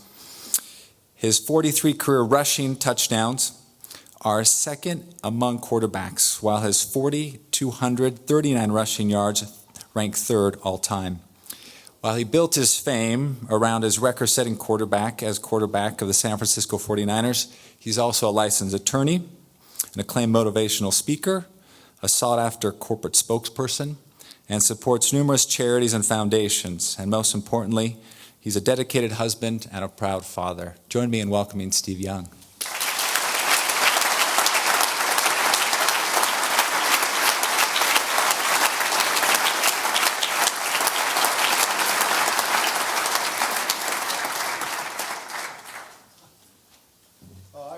Be here. This is exciting, John. Thanks so much, and Sean and Stephen MR and Sandra, thank you for having me up. I really am supposed to find my light. There you go. I want to know that I'm grounded here. You don't know this. My mom grew up in Brigham City, and I spent my summers in Brigham City and traveling up to Logan. And how many times my uncle worked at Sherwood Hills. That's where I learned to hit golf balls, and that's why I still am not very good. They got them for free, so. But going by Manaway Lake and up to Bear Lake with my dad, my grandpa, stopping at the Bluebird Cafe, I'm grounded. And when I went to BYU, my mom's side of the family never forgave me. To this day, I will say, well, it worked out great down there. Yeah, but if you would have been at Utah State, it would have been better. And that goes for... When I was All-American at BYU, they would say, well, you could have been All-American 2 years in a row. And I would have played in the NFL for 15 years. Well, you would have played for 18 years. It never ended. And so this is an ongoing and especially when the Aggies beat us a few weeks ago, trust me, my phone lit up, from the Steed family, which is now burgeoning to 500 people. So this is a painful truth. So to pay it forward, I decided that I was going to be proactive. In our firm, we found a young man that grew up in Logan, went to Utah State, and we thought that was and named Steve Young. And we hired him. And he's in our firm right now. So there's a Steve Young from Utah State that I work with. So I think that's fair, right? I'm doing my part. I'm trying to do my part. So we're friends. I guess that's my point. Don't run me out of town too fast. The honor I have is really rooted in my experience with Steve Covey through the years. But in actuality, my experience that I want to relate with you today is that he changed my life. And he changed it in 60 minutes. But in many ways, that's what Stephen's done for everybody, right? A chapter in the book, some precept or concept or habit that you're going to try to work on. He changes lives in that interim of time. So this story probably will resonate with you. When I started with the 49ers in 1987, for 4 years, it was Joe Montana versus me. And it was a battle. And it was a battle of epic proportions in San Francisco. In many ways, it was David and Goliath. But I was David, of course. Joe was Goliath. And I didn't have any rocks. So it wasn't very fun. I had a sling, and I whooped around really fast, but nothing flew, But we were at it. I did my best, and I tried to make it as competitive as I possibly could. I hated being the backup. I always hated the thought of I always told people if I was going to watch, I'd rather go to law school. I'd rather do something else. I don't want to watch. No disparity against anyone else that wants to watch, but I don't want to. And I hated those 4 years. But I was competitive, and I nipped at his heels wherever I could. I challenged him however I possibly could. And it was constantly in the newspaper. It was constantly pitted as a battle. But we never fought. We never had a harsh word. We were not toxic personalities. And so despite all of the rigor, it wasn't personal between us. But it was like a Cold War. And he forced everyone to choose a side. And so I didn't have many friends. Okay, you got to pick somebody. Okay, I'll pick you. Not the little guy. So those 4 years were fraught with all kinds of dilemmas and anxieties and challenges that I was working through. And in the interim of those 4 years, Joe Montana led the team to 2 Super Bowls and 2 MVPs. And so I had to watch. My most hated thing in the world, I was forced to watch. Finally, in 1991, Joe got hurt and was going to be out the entire season. So it was my year. It was my time. And I knew that there were going to be comparisons that had already happened. Everywhere I went, it was, was Joe or Steve? I knew those comparisons, and I knew that I inherited that part of my life. I knew that was going to be a part of my life, but I had no idea how insane it would get when I started to play regularly. Every game was dissected, because if Joe had played, it would have been different. And throughout 1991, the first 6 or 7 or 8 games, we were not great. We had just won the Super Bowl twice. We were supposed to be great. Because we weren't great, why aren't we great? Well, that's pretty easy. Steve's here, right? And it was every game, almost every series, every play. Every word was compared. It became a thing that was it became so maddening. I noticed over the weeks it started to wear on me. I started to not sleep well. I was struggling with anxiety. Week to week when we wouldn't play well, I would take this huge burden on myself. And I started to build resentment for the situation, how unfair it was, how wrong it was, how overinvested I was in the success of the team, and how underinvested everyone else was. Instead of, as they attacked me, I started to attack back. And I felt it, I lived it. It got so bad that in October of 1991, you can go look it up, San Francisco Chronicle. It's probably on microfiche at this point, I don't know, we'll have to see. But above the fold in the San Francisco Chronicle, right under the headline of the banner, was a headline. And the Gulf War had just broken out in 1991, where we were at war in the Middle East. And the headline was, "The Gulf War, it's Steve Young's fault." Super funny, right? But for me, a guy that had built up now weeks and now months of continual anxiety and almost depression, when you stop sleeping well and you're really struggling to eat, you're struggling at work, you're battling, you're fighting with everything you get, you give every ounce of yourself every week to no success, and everybody is knee-jerk, true response of why it's not going well is, Steve's not here. Joe's not here. It's Steve's fault. And epitomized by this headline. So I'll give you that context because there was about early November, right around this time of year, I had gotten to a point where I needed to get away. I saw Christmas out in the future and I didn't know how I was going to get there. How in the world am I going to live long enough to make it through this season? And so I decided I was going to run to Salt Lake City. My brother was at the University of Utah Medical School, and he had a young family, married a young family. I thought, I'll just run. I had a day off. I ran on a Delta flight, jumped in, got there on late Monday night, and spent the night with my brother. And we walked around town, around the U, and he's struggling through medical school, and he's trying to, and as we walked, I was telling him how horrific my life was, and how difficult it was, and how I'm not going to make it. And he's like, well, I'm not going to make it. I'm in med school. I can't pay for it. I don't know what to do. And so as we walked around, I was trying to find, cathartic or some relief or something that would make me feel a little bit better. And he had trouble giving me anything that was really useful, other than a warm handshake and a hug, really. And that was really true for my whole family. And then I got on the plane the next evening to go back. And you can understand, going back was kind of the last thing I wanted to do. I honestly it makes me tear up just thinking about it right now, how hard it was to get back on that plane. Like all I wanted to do was run. But I got back on the plane because I knew you can't run. There's nowhere to go. You got to go back. So I get on the plane, I sit down next to this bald guy. I say that because we've known each other for a long time, but I had never spent much time with Stephen. I'd been around him. I'd seen him at events. I'd known his kids. They were my friends, but I'd never really had a chance to spend time with him. And so as I sat down, I didn't notice him. And you could imagine, I'm in my own little space, and he nudges me. He says, "Hey, Steve, Stephen Covey." "Oh, hey, how are you?" He goes, "Great, how are you?"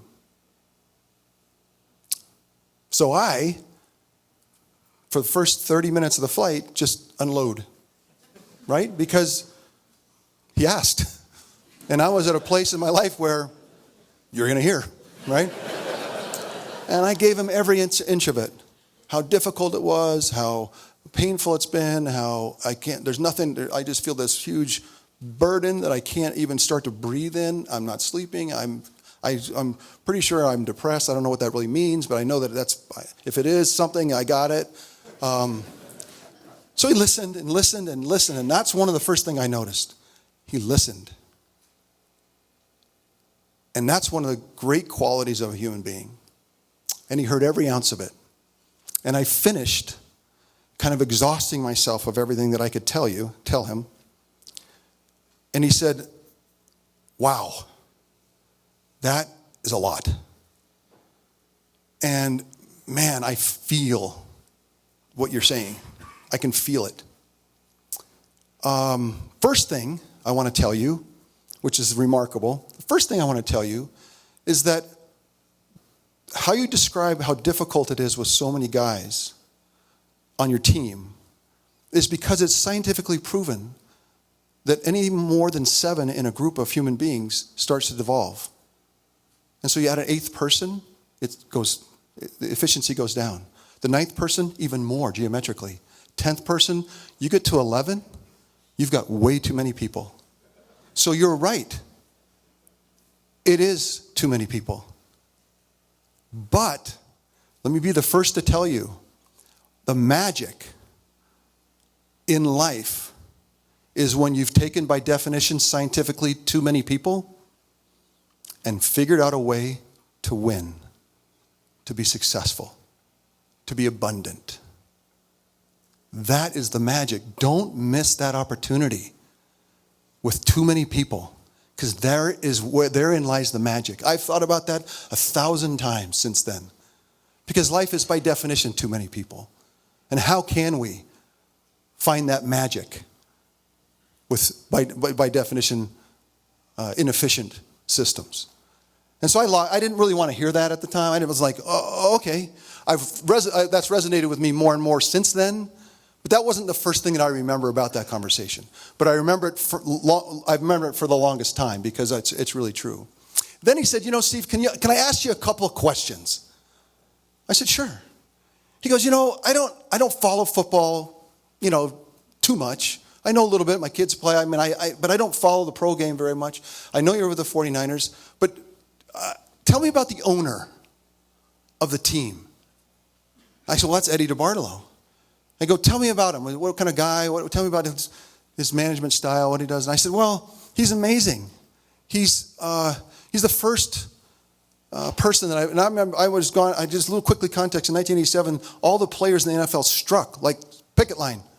I had a picket sign up in front of the 49ers. We were picketing for rights and free agency and different things. And he said, so for context, I had already known what the owners thought about the players. The owners thought of us as chattel. We were just cattle to trade back and forth. Eddie was the first owner that treated us like partners, like family. Asked us questions about how we were doing. How can I help? What do you need? He's an amazing guy. I couldn't think of a better person to be around from an owner and player perspective. In fact, he's the first person to actually fill the canyon in between the two sides. And I'm really grateful to him. And Stephen says, yeah, I've heard that about him. That really sounds like, I'd really like to meet him sometime. Sounds like an interesting guy to get to know. He said, let me ask you another question. Your coach, Bill Walsh, I know about him, but I don't, just what can you tell me? I said, oh my gosh, football is archaic.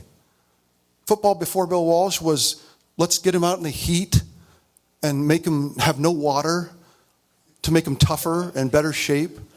Let's not worry about how they're fed or how they're sleeping or their mental health. Let's not think about anything other than just with a big stick in a zero-sum game. You're going to do it my way or no way. And I just beat you with this big stick, and that's how we're going to coach football, and that's how we're going to play football, and that's how we're going to teach football. Before Bill Walsh, that's what it was. Today, it still is little remnants of it, but most of it's been influenced by what Bill did. And in the middle of me being with him, I'd already known it. I wish we had more time. I'd tell you about him too. But in telling Stephen about Bill Walsh, that he's forward-thinking in everything that he does. Play calling, offense, how he treats us, how we travel, all the things that you worry about to make sure someone's healthy. He said, I'd heard that. That's what I wondered. I'd heard that, and that makes me feel like I really would like to meet him too sometime. I look forward to that. Now, one last question, Steve. Joe Montana, is he on the team? And I said, Stephen, that's the problem.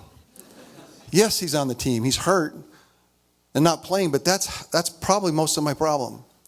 He said, but let me ask you, if you needed to go to him as a mentor, I know he's one of the great players of all time. If you needed to go to him as a mentor to ask him a question, advice, could you do it? Yeah, sure. I think he'd answer the question. I think he'd give me the advice. No question about that. thought that might be the case. Steve, I don't know if you know what I do, but I travel the world looking for what I'll call platforms that corporations, business, families, organizations, anybody that has built a platform where the human beings that are associated with that platform are given the opportunity to iterate,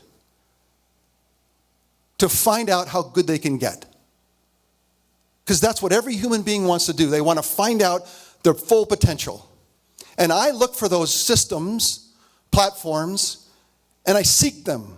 I go travel around. I hear about them. I want to go meet them. I want to get what I can of them, because then I want to amplify those things that make them great, that allow other humans to see how good they can get. And that's what I do. And I got to be honest with you, hearing your story and you answering my questions, if I had to say the platform that you have with the 49ers, with the owner and the coach and the mentorship and the opportunity and the nature of their team, I got to be honest with you, Steve. I don't know that I have ever seen a better one.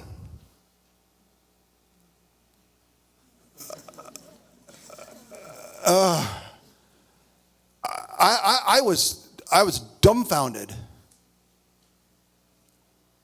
I wanted someone to tell me how horrific it was and how right I was and how I'm victimized and that this isn't fair and because that's human nature. And here was somebody very honestly but really effectively coming back and communicating back that I might be the luckiest guy alive. That's what he's saying. I travel the world and I don't know that I've ever seen anything better. Opportunity to have a platform to iterate, to see how good you can get. And then, like Yoda, literally with a finger out, and I mean, literally make sure that he got me in his eyes, and with his finger out, he said, and asked one last question: do you want to see how good you can get? Because not everybody does. It's a risk. There's a risk. But do you, and I want you to think about it, do you want to see how good you can get? I processed it, thought about it for a second, and then there was this spot in me. This I don't know, that's how I got there. This part that's yes, absolutely that's what I want. I want that risk. That risk is not too much for me. That's what I want to do. That's absolutely what I want to do. And then he said, it was unbelievable. He's just then go do it. Just classic, right? My whole world just went upside down. And what's amazing about it is he tapped into a part of me that could see that he was telling the truth. It wasn't an inspirational story so you can go just change your emotion. It wasn't something to just get your motivated. No, it was truth-telling. It was foundational to the situation that I was in, and he formed it in a way that lasted. I raced down to work the next day because Wednesday morning is if you're going in the NFL, if you're going to get fired, it happens Wednesday morning before they open up the playbooks for the next week for the game. That's when the coach calls you in and says, hey, you know what, Steve? Your depression and the way you've acted and your kind of the way you've been moping around here and, I know it's a lot to handle, but that's when they call you in and kind of tell you, we're going to go with somebody else. And I remember racing down that morning with this incredible fundamental change in how I looked at the world and how I looked at my experience in my own life. So excited and praying that I don't get fired. Knowing that I did a lot, self-inflicted, that they would have been probably right to fire me. Not because of how I played, but just how I acted. The victimization that I was living with and all it was self-inflicted, so much of it. They didn't fire me that morning, and I survived that season. From that moment on, I repeated to myself 10,000 times, do you want to see how good you can get? And repeated back to myself 10,000 times, yes, I do. So no matter what happened, being at the grocery store in line trying to check out, and the person in front of me talking to the cash, the clerk, as they're getting rid of their groceries, I just overhear him. Well, what do you think of Steve Young? Well, he sucks. He's horrible. He's no joke. I mean, just constantly. But all of a sudden, hearing that in the line with my bread, it didn't matter. It didn't hit me that way anymore. Because I had this vision that I was about to find out how good I can be. It didn't matter anymore if I was Joe Montana. It just didn't. It changed. And I give you this last little fact only to let you know the incredible difference it had made in my life. That next season, 1992, I won the NFL MVP award. Now, look, you have to do it with a lot of people, and that doesn't happen overnight. That's not alone. But from a depressed, anxiety-ridden pit that I had dug and lived in, I was given the perspective and the foundational elements of what is true. He didn't motivate me with some other example. He motivated me with what was true in my life, what was standing right in front of me. I remember we played the Dallas Cowboys that year. They were the new great team, and Troy Aikman was the quarterback. And at Candlestick Park, we warmed up with the offenses at the 50-yard line, and we'd go opposite ways to warm up. And so you'd see the other quarterbacks from the other team right there every week. And I saw Troy Aikman, and I instinctively ran up to him. I knew him a little bit. Troy, thanks for coming. I'm on this quest to find out how good I can get, and I can only find out against the best. And you guys are the best, so I'm so glad you're here. And Troy looked back at me. Oh, okay. Great. The story for me is one that I think embodies Stephen Covey, because he was rooted in a truth about human beings, about how humans relate and how we could be better. And he had a quest. I think he was on a quest too. How good can I be to provide tools for other humans to find out how good they can be? It's magic. It's incredible. In today's society, in today's political environment, we are so fraught with zero-sum game thinking, limited resources, and we're fighting. And that relationship is adversarial, divisive, and someone's going to win and someone's going to lose. And that's how we look at it. And so we're battling, and whatever I get, I get. And whatever you get, you get. And there is no healing. There is no abundance. None. It's not possible. It's zero-sum game. It's how it's looked at foundationally. We need Stephen Covey. We need abundance in relationships.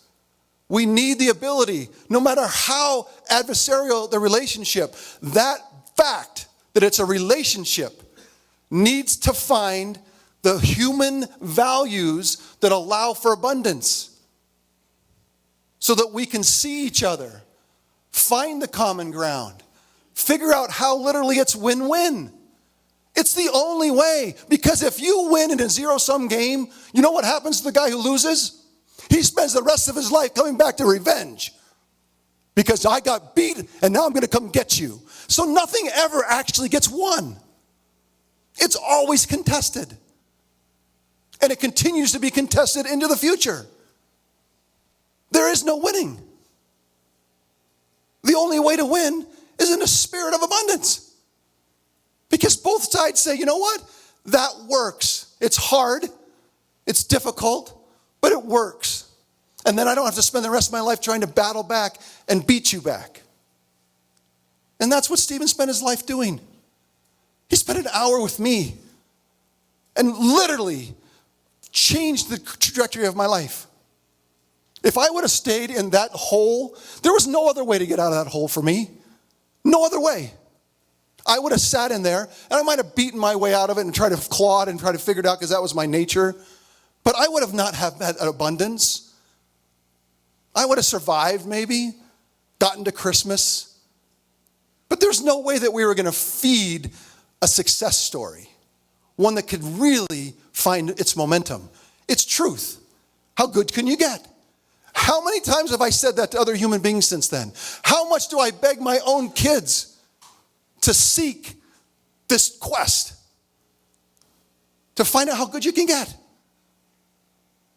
Being good matters. Fundamentally. So you can tell when they called me to speak, I'm like, I got to figure it out. I had 10 other things I had. Today was not an undone day. I mean, there was like, I was supposed to be 4 different places. And I was like, I got to figure it out. Because the impact is so dramatic.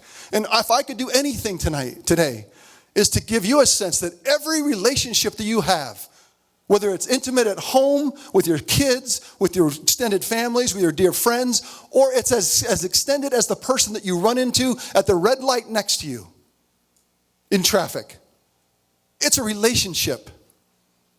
And in that relationship, can you find the healing and the abundance in it?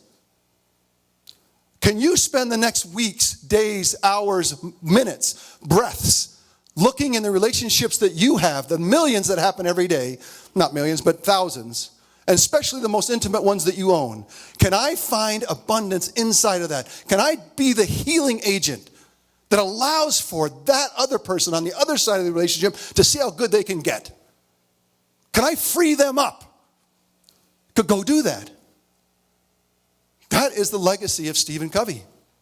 It's the legacy that he affected my life. So I pay it forward today with as much passion as I possibly can because of the effect it had on my life. That each one of you will be the healing agents to find that abundance in every relationship. And if we do that and we can spread that, you can change the world. Stephen truly believed. I knew it from just knowing him. He believed he could change the world. He knew it and spent his life doing it. So let's keep it going. Thank you very much.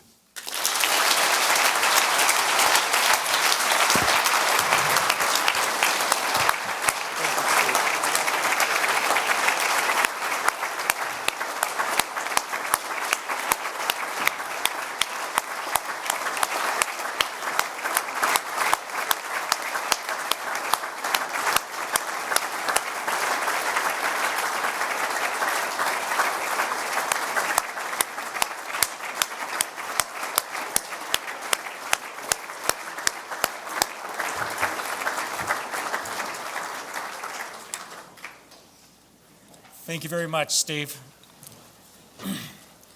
Really appreciate you coming. Very much. So that's the leadership center that we're trying to build. As I look out at this audience, there's a mix of folks here. We've got USU students. I see Troy Oldham. He got a hold of me earlier in the week and said, can I bring 30 high school students? So he's got 30 high school students right in the middle of the audience here.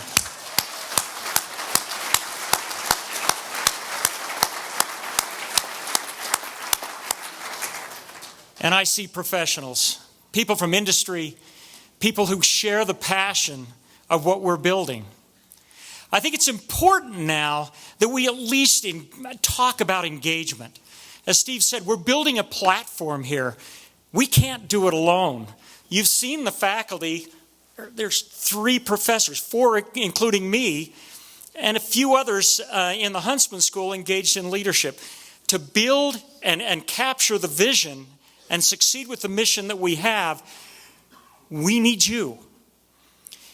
So what I've done is I've asked Brett Crane, the Associate Director of the Center, to talk very briefly about how students can get engaged. He'll be followed by Boyd Craig, who was a right-hand man for Stephen R. Covey to talk about how the rest of us can get engaged with this platform, this center that we're building. So, Brett?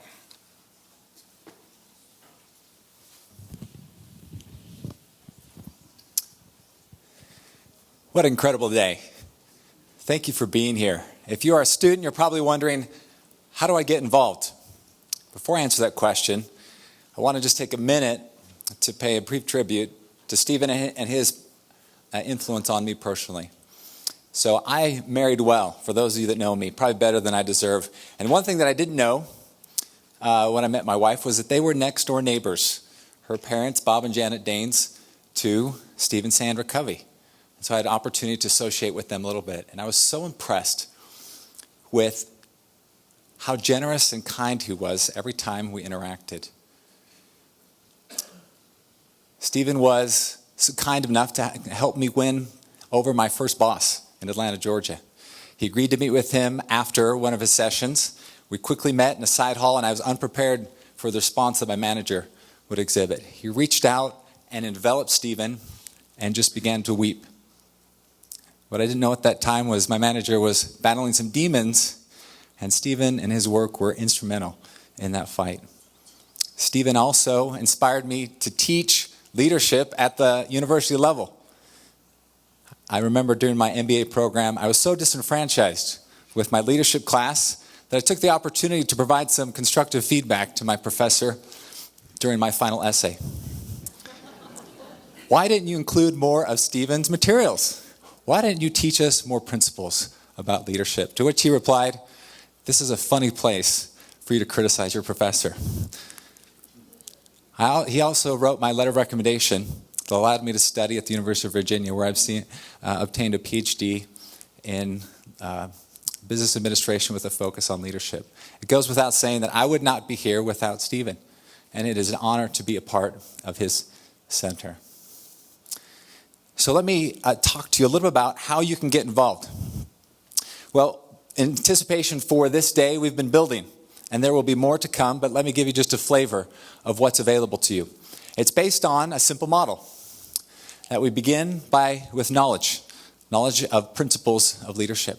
And then we put those principles into practice with the idea of becoming. This is what Stephen referred to as primary greatness.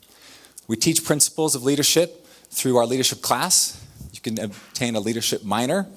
You can also obtain a leadership certificate this upcoming spring. In these classes, we teach that leaders share and that they achieve a shared purpose, that they lead with the highest standards of integrity, that they demonstrate empathy and compassion, and that they strive for continual learning and renewal. And then we take those knowledge principles and we translate them into action. You saw that idea of contribution and action from 3 stellar students. Over 4,000 hours every semester are dedicated to making an impact in our community and our world through the leadership class, as evidenced by the people you saw earlier. We also, if you're a Huntsman scholar, have the opportunity to work every semester with a different partner. We identify a need in the community, and we serve that need. We've gone to the reservation and worked with students on the Navajo reservation. We created an opportunity fair where these individuals had tools and inspirational messages that helped them to dream bigger about what's possible for their education and for their contribution, perhaps in a business career. Since then, we raised funds and awareness for Operation Underground Railroad, an organization that fights human trafficking. This upcoming spring, we'll be working with Mayor Danes and helping to elevate businesses on Main Street. Another way that we translate knowledge into action is we give students an opportunity to see leadership on a global stage. And during one of our 7-week courses, we teach about the great leaders of the British Empire, Winston Churchill, William Wilberforce. And then we go across the pond and meet with leaders and work hand in hand to help solve some of the issues that they're facing. This is a picture of one of our members of our Global Advisory Board, Dr. Lord Michael Hastings, who's kind enough to meet with us at the headquarters of KPMG, where he's the head of global citizenship, and then in the afternoon at Parliament, where he is a member of the House of Lords. I think 2 notable things about that experience that Stephen would be impressed with that he inspired. First, we go to the Tower of London and we learn about Sir Thomas More and a man of great integrity that was willing to give up his life for his values and his beliefs. I know that movie that depicts his plight, A Man for All Seasons, was one of Stephen's favorite movies. And then at the end of our experience, we go to St. Paul's Cathedral, and we read the epitaphs of great men and women that are buried there. And we think about purpose and mission and contribution. Some of the best examples of being leaders that we have are members of our newest leadership club called the Covey Leadership Fellows. These students are leading out in helping to design the leadership certificate and orchestrating events to coach and develop their peers. And our first study will be the 7 Habits of Highly Effective People when we start next semester. If you have more questions about joining that club, there'll be members of that club outside these 2 halls at the conclusion of this event. Whereas other centers may focus on differing stakeholders, sometimes differing interests among stakeholders, we are focused on student development. We want you to succeed. Our passion is your potential. Thank you for your time.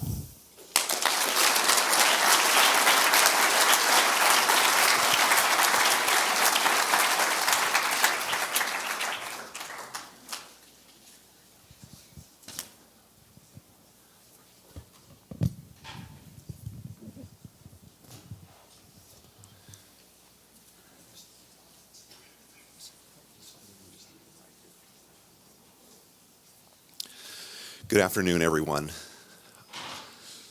I met Stephen Covey in 1986, 32 years ago this month. 3 years later, much to my surprise, I ended up in a conversation with Stephen about his work. That conversation went on for several weeks, and the outcome of that conversation was a question or a statement by Stephen to me. He said, "We need to work together, don't we?" Never did I imagine such an opportunity.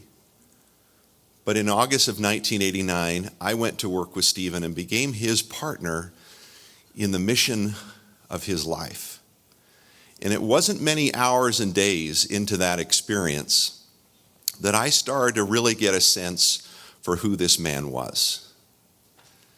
It was very clear that his life was about a mission. In fact, he said to me early on, "Boyd, always remember, life is a mission, not a career." I also noticed something that Stephen M.R. mentioned earlier, that whenever people would come up to him in speeches or whenever he'd be interviewed by the media and people would focus their light on him and his work, he was the first person to point away from himself and to the power of principles. Timeless, universal, self-evident principles are connected to all the most important results we seek in our life. So I became part of this work, and he told me a story very early on about a man that became an influence in his life, that was a well-known speaker around this country and around the world. He said, "Boyd, this man was the best of the best. I was inspired by him. But I observed something very interesting, because when he died, his work and influence mainly went away with his own teaching." He said, "Boyd, the key to influence in life is that you must institutionalize that influence."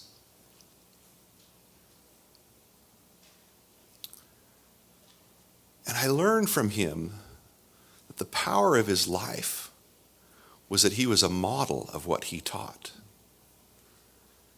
He said, he taught often this wonderful quote, that you can't do right in one compartment of life while doing wrong in another. Life is one indivisible whole. And I saw him vest himself, his future, his influence, this sense of mission, of unlocking human potential by institutionalizing it in several major ways in his life. The first and foremost was into his family. Now, for a moment, may I invite anyone here in this room that is a member of Stephen's family or extended family to please stand up.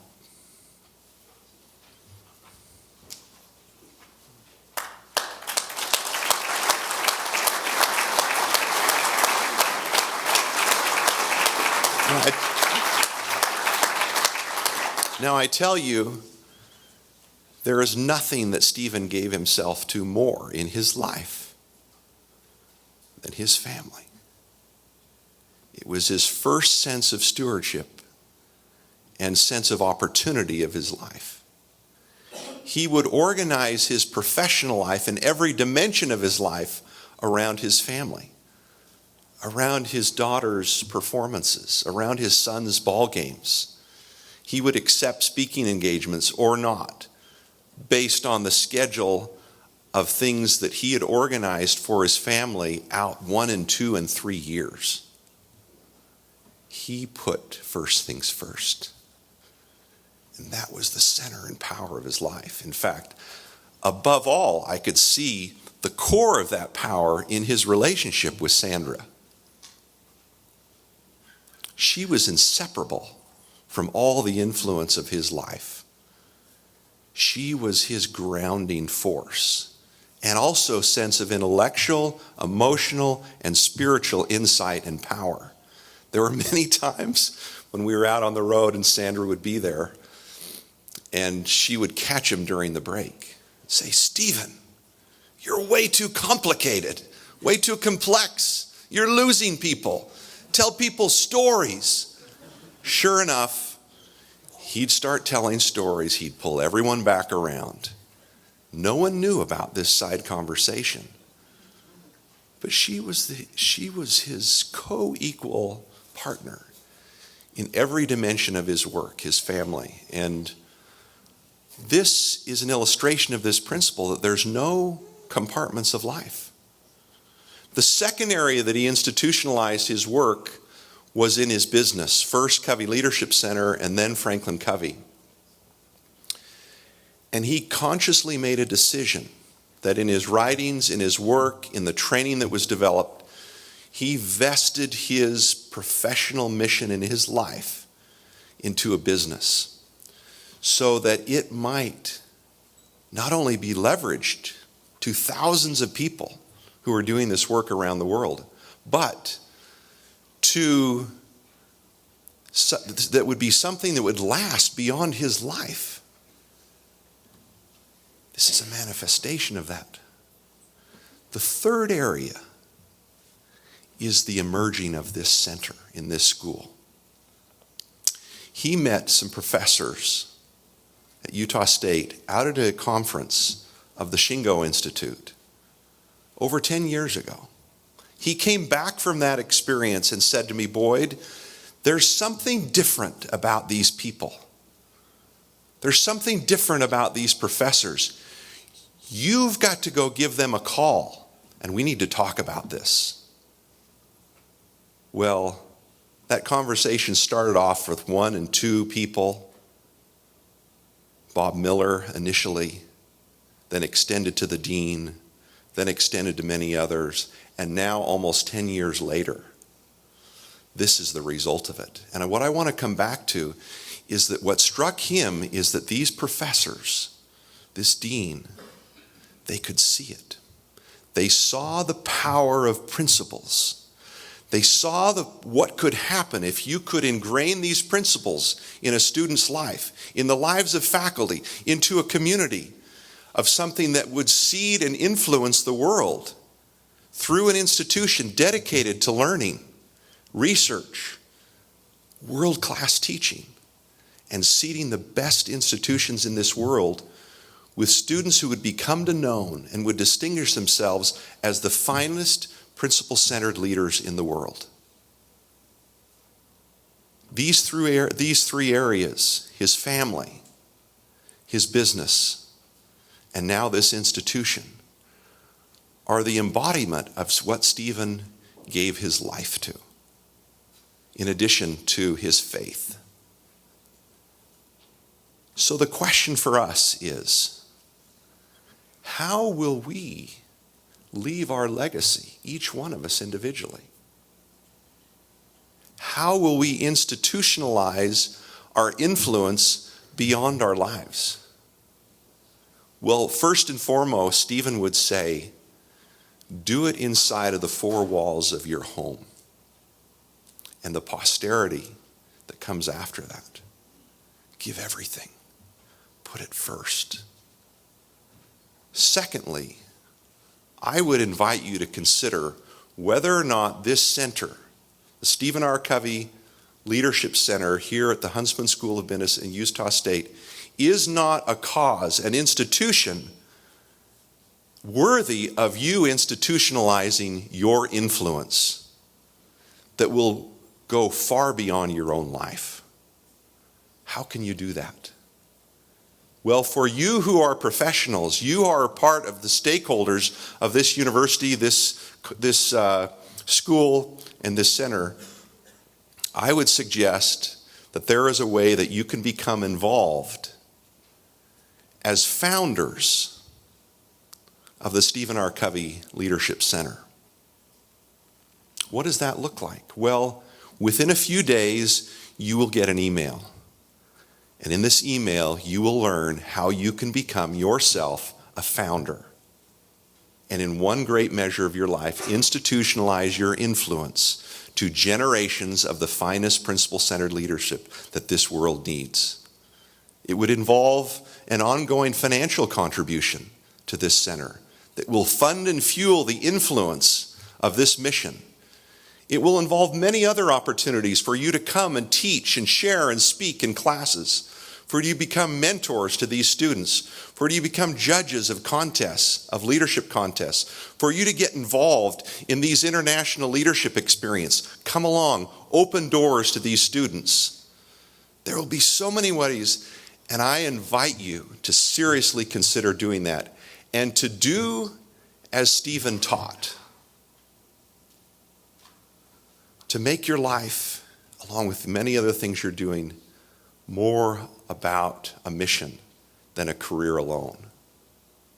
To take action, to join. If you felt inspiration in these students, in these faculty, in these impressive business leaders who have told their stories of how they have done what they've done through the power of principle-centered leadership, we invite you to come and join this family. We'll have an incredible experience doing it together. Thank you very much.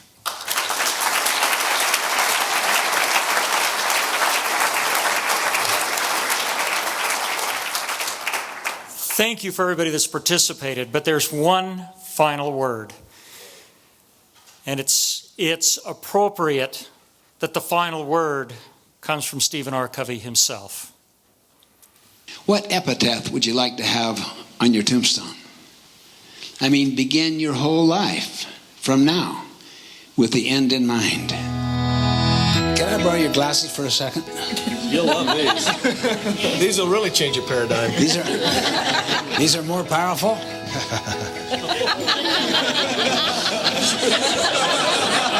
Whoa! I, Ron, have never lost an arm wrestle. And I don't intend to now. By moving the little things around, you might squeeze in one more of those big major things. It's almost. Wow, that is good. You know, if it doesn't fit, force it. My little son agreed in a family meeting to take care of the yard. It's your job, son. Guess who your boss is, son? Who? You boss yourself. You did nothing.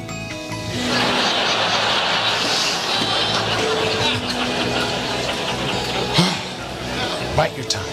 Reaffirm your purpose. Raise boys, not grass.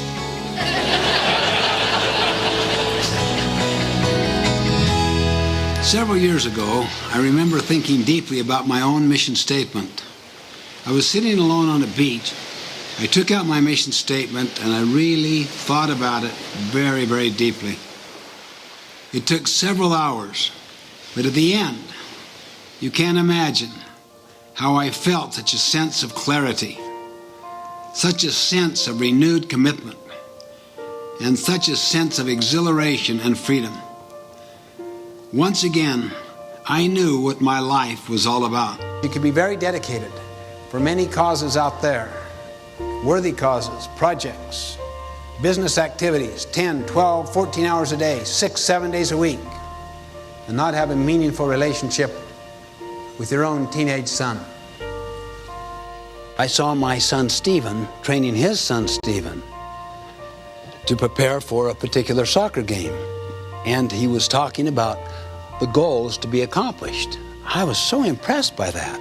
So I went to my son Joshua in his soccer game and basically said to him, "Son, let's talk about what some of the goals could be." The kindest thing that a husband or a wife can do for their children is to treat the spouse with tremendous respect and love and consideration.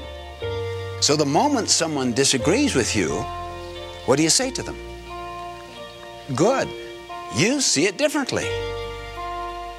That's why I so value my wife's input, because I'll say, well, how do you see it? And she'll see it totally differently. But honestly, how many of you have ever had a loved one go through a terminal illness with a magnificent attitude? How many have experienced that? I just saw that with my sister, Marilyn, who just recently passed away. The night before she died, she told me, "My only desire is to teach my children and my grandchildren how to die with dignity and with a desire to contribute and to live life nobly."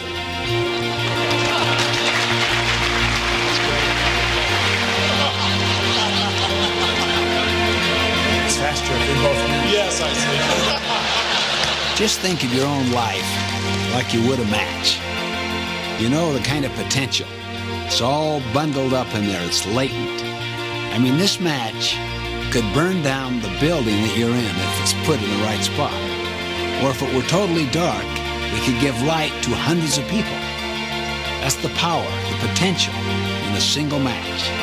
That is also the power and the potential in a single person.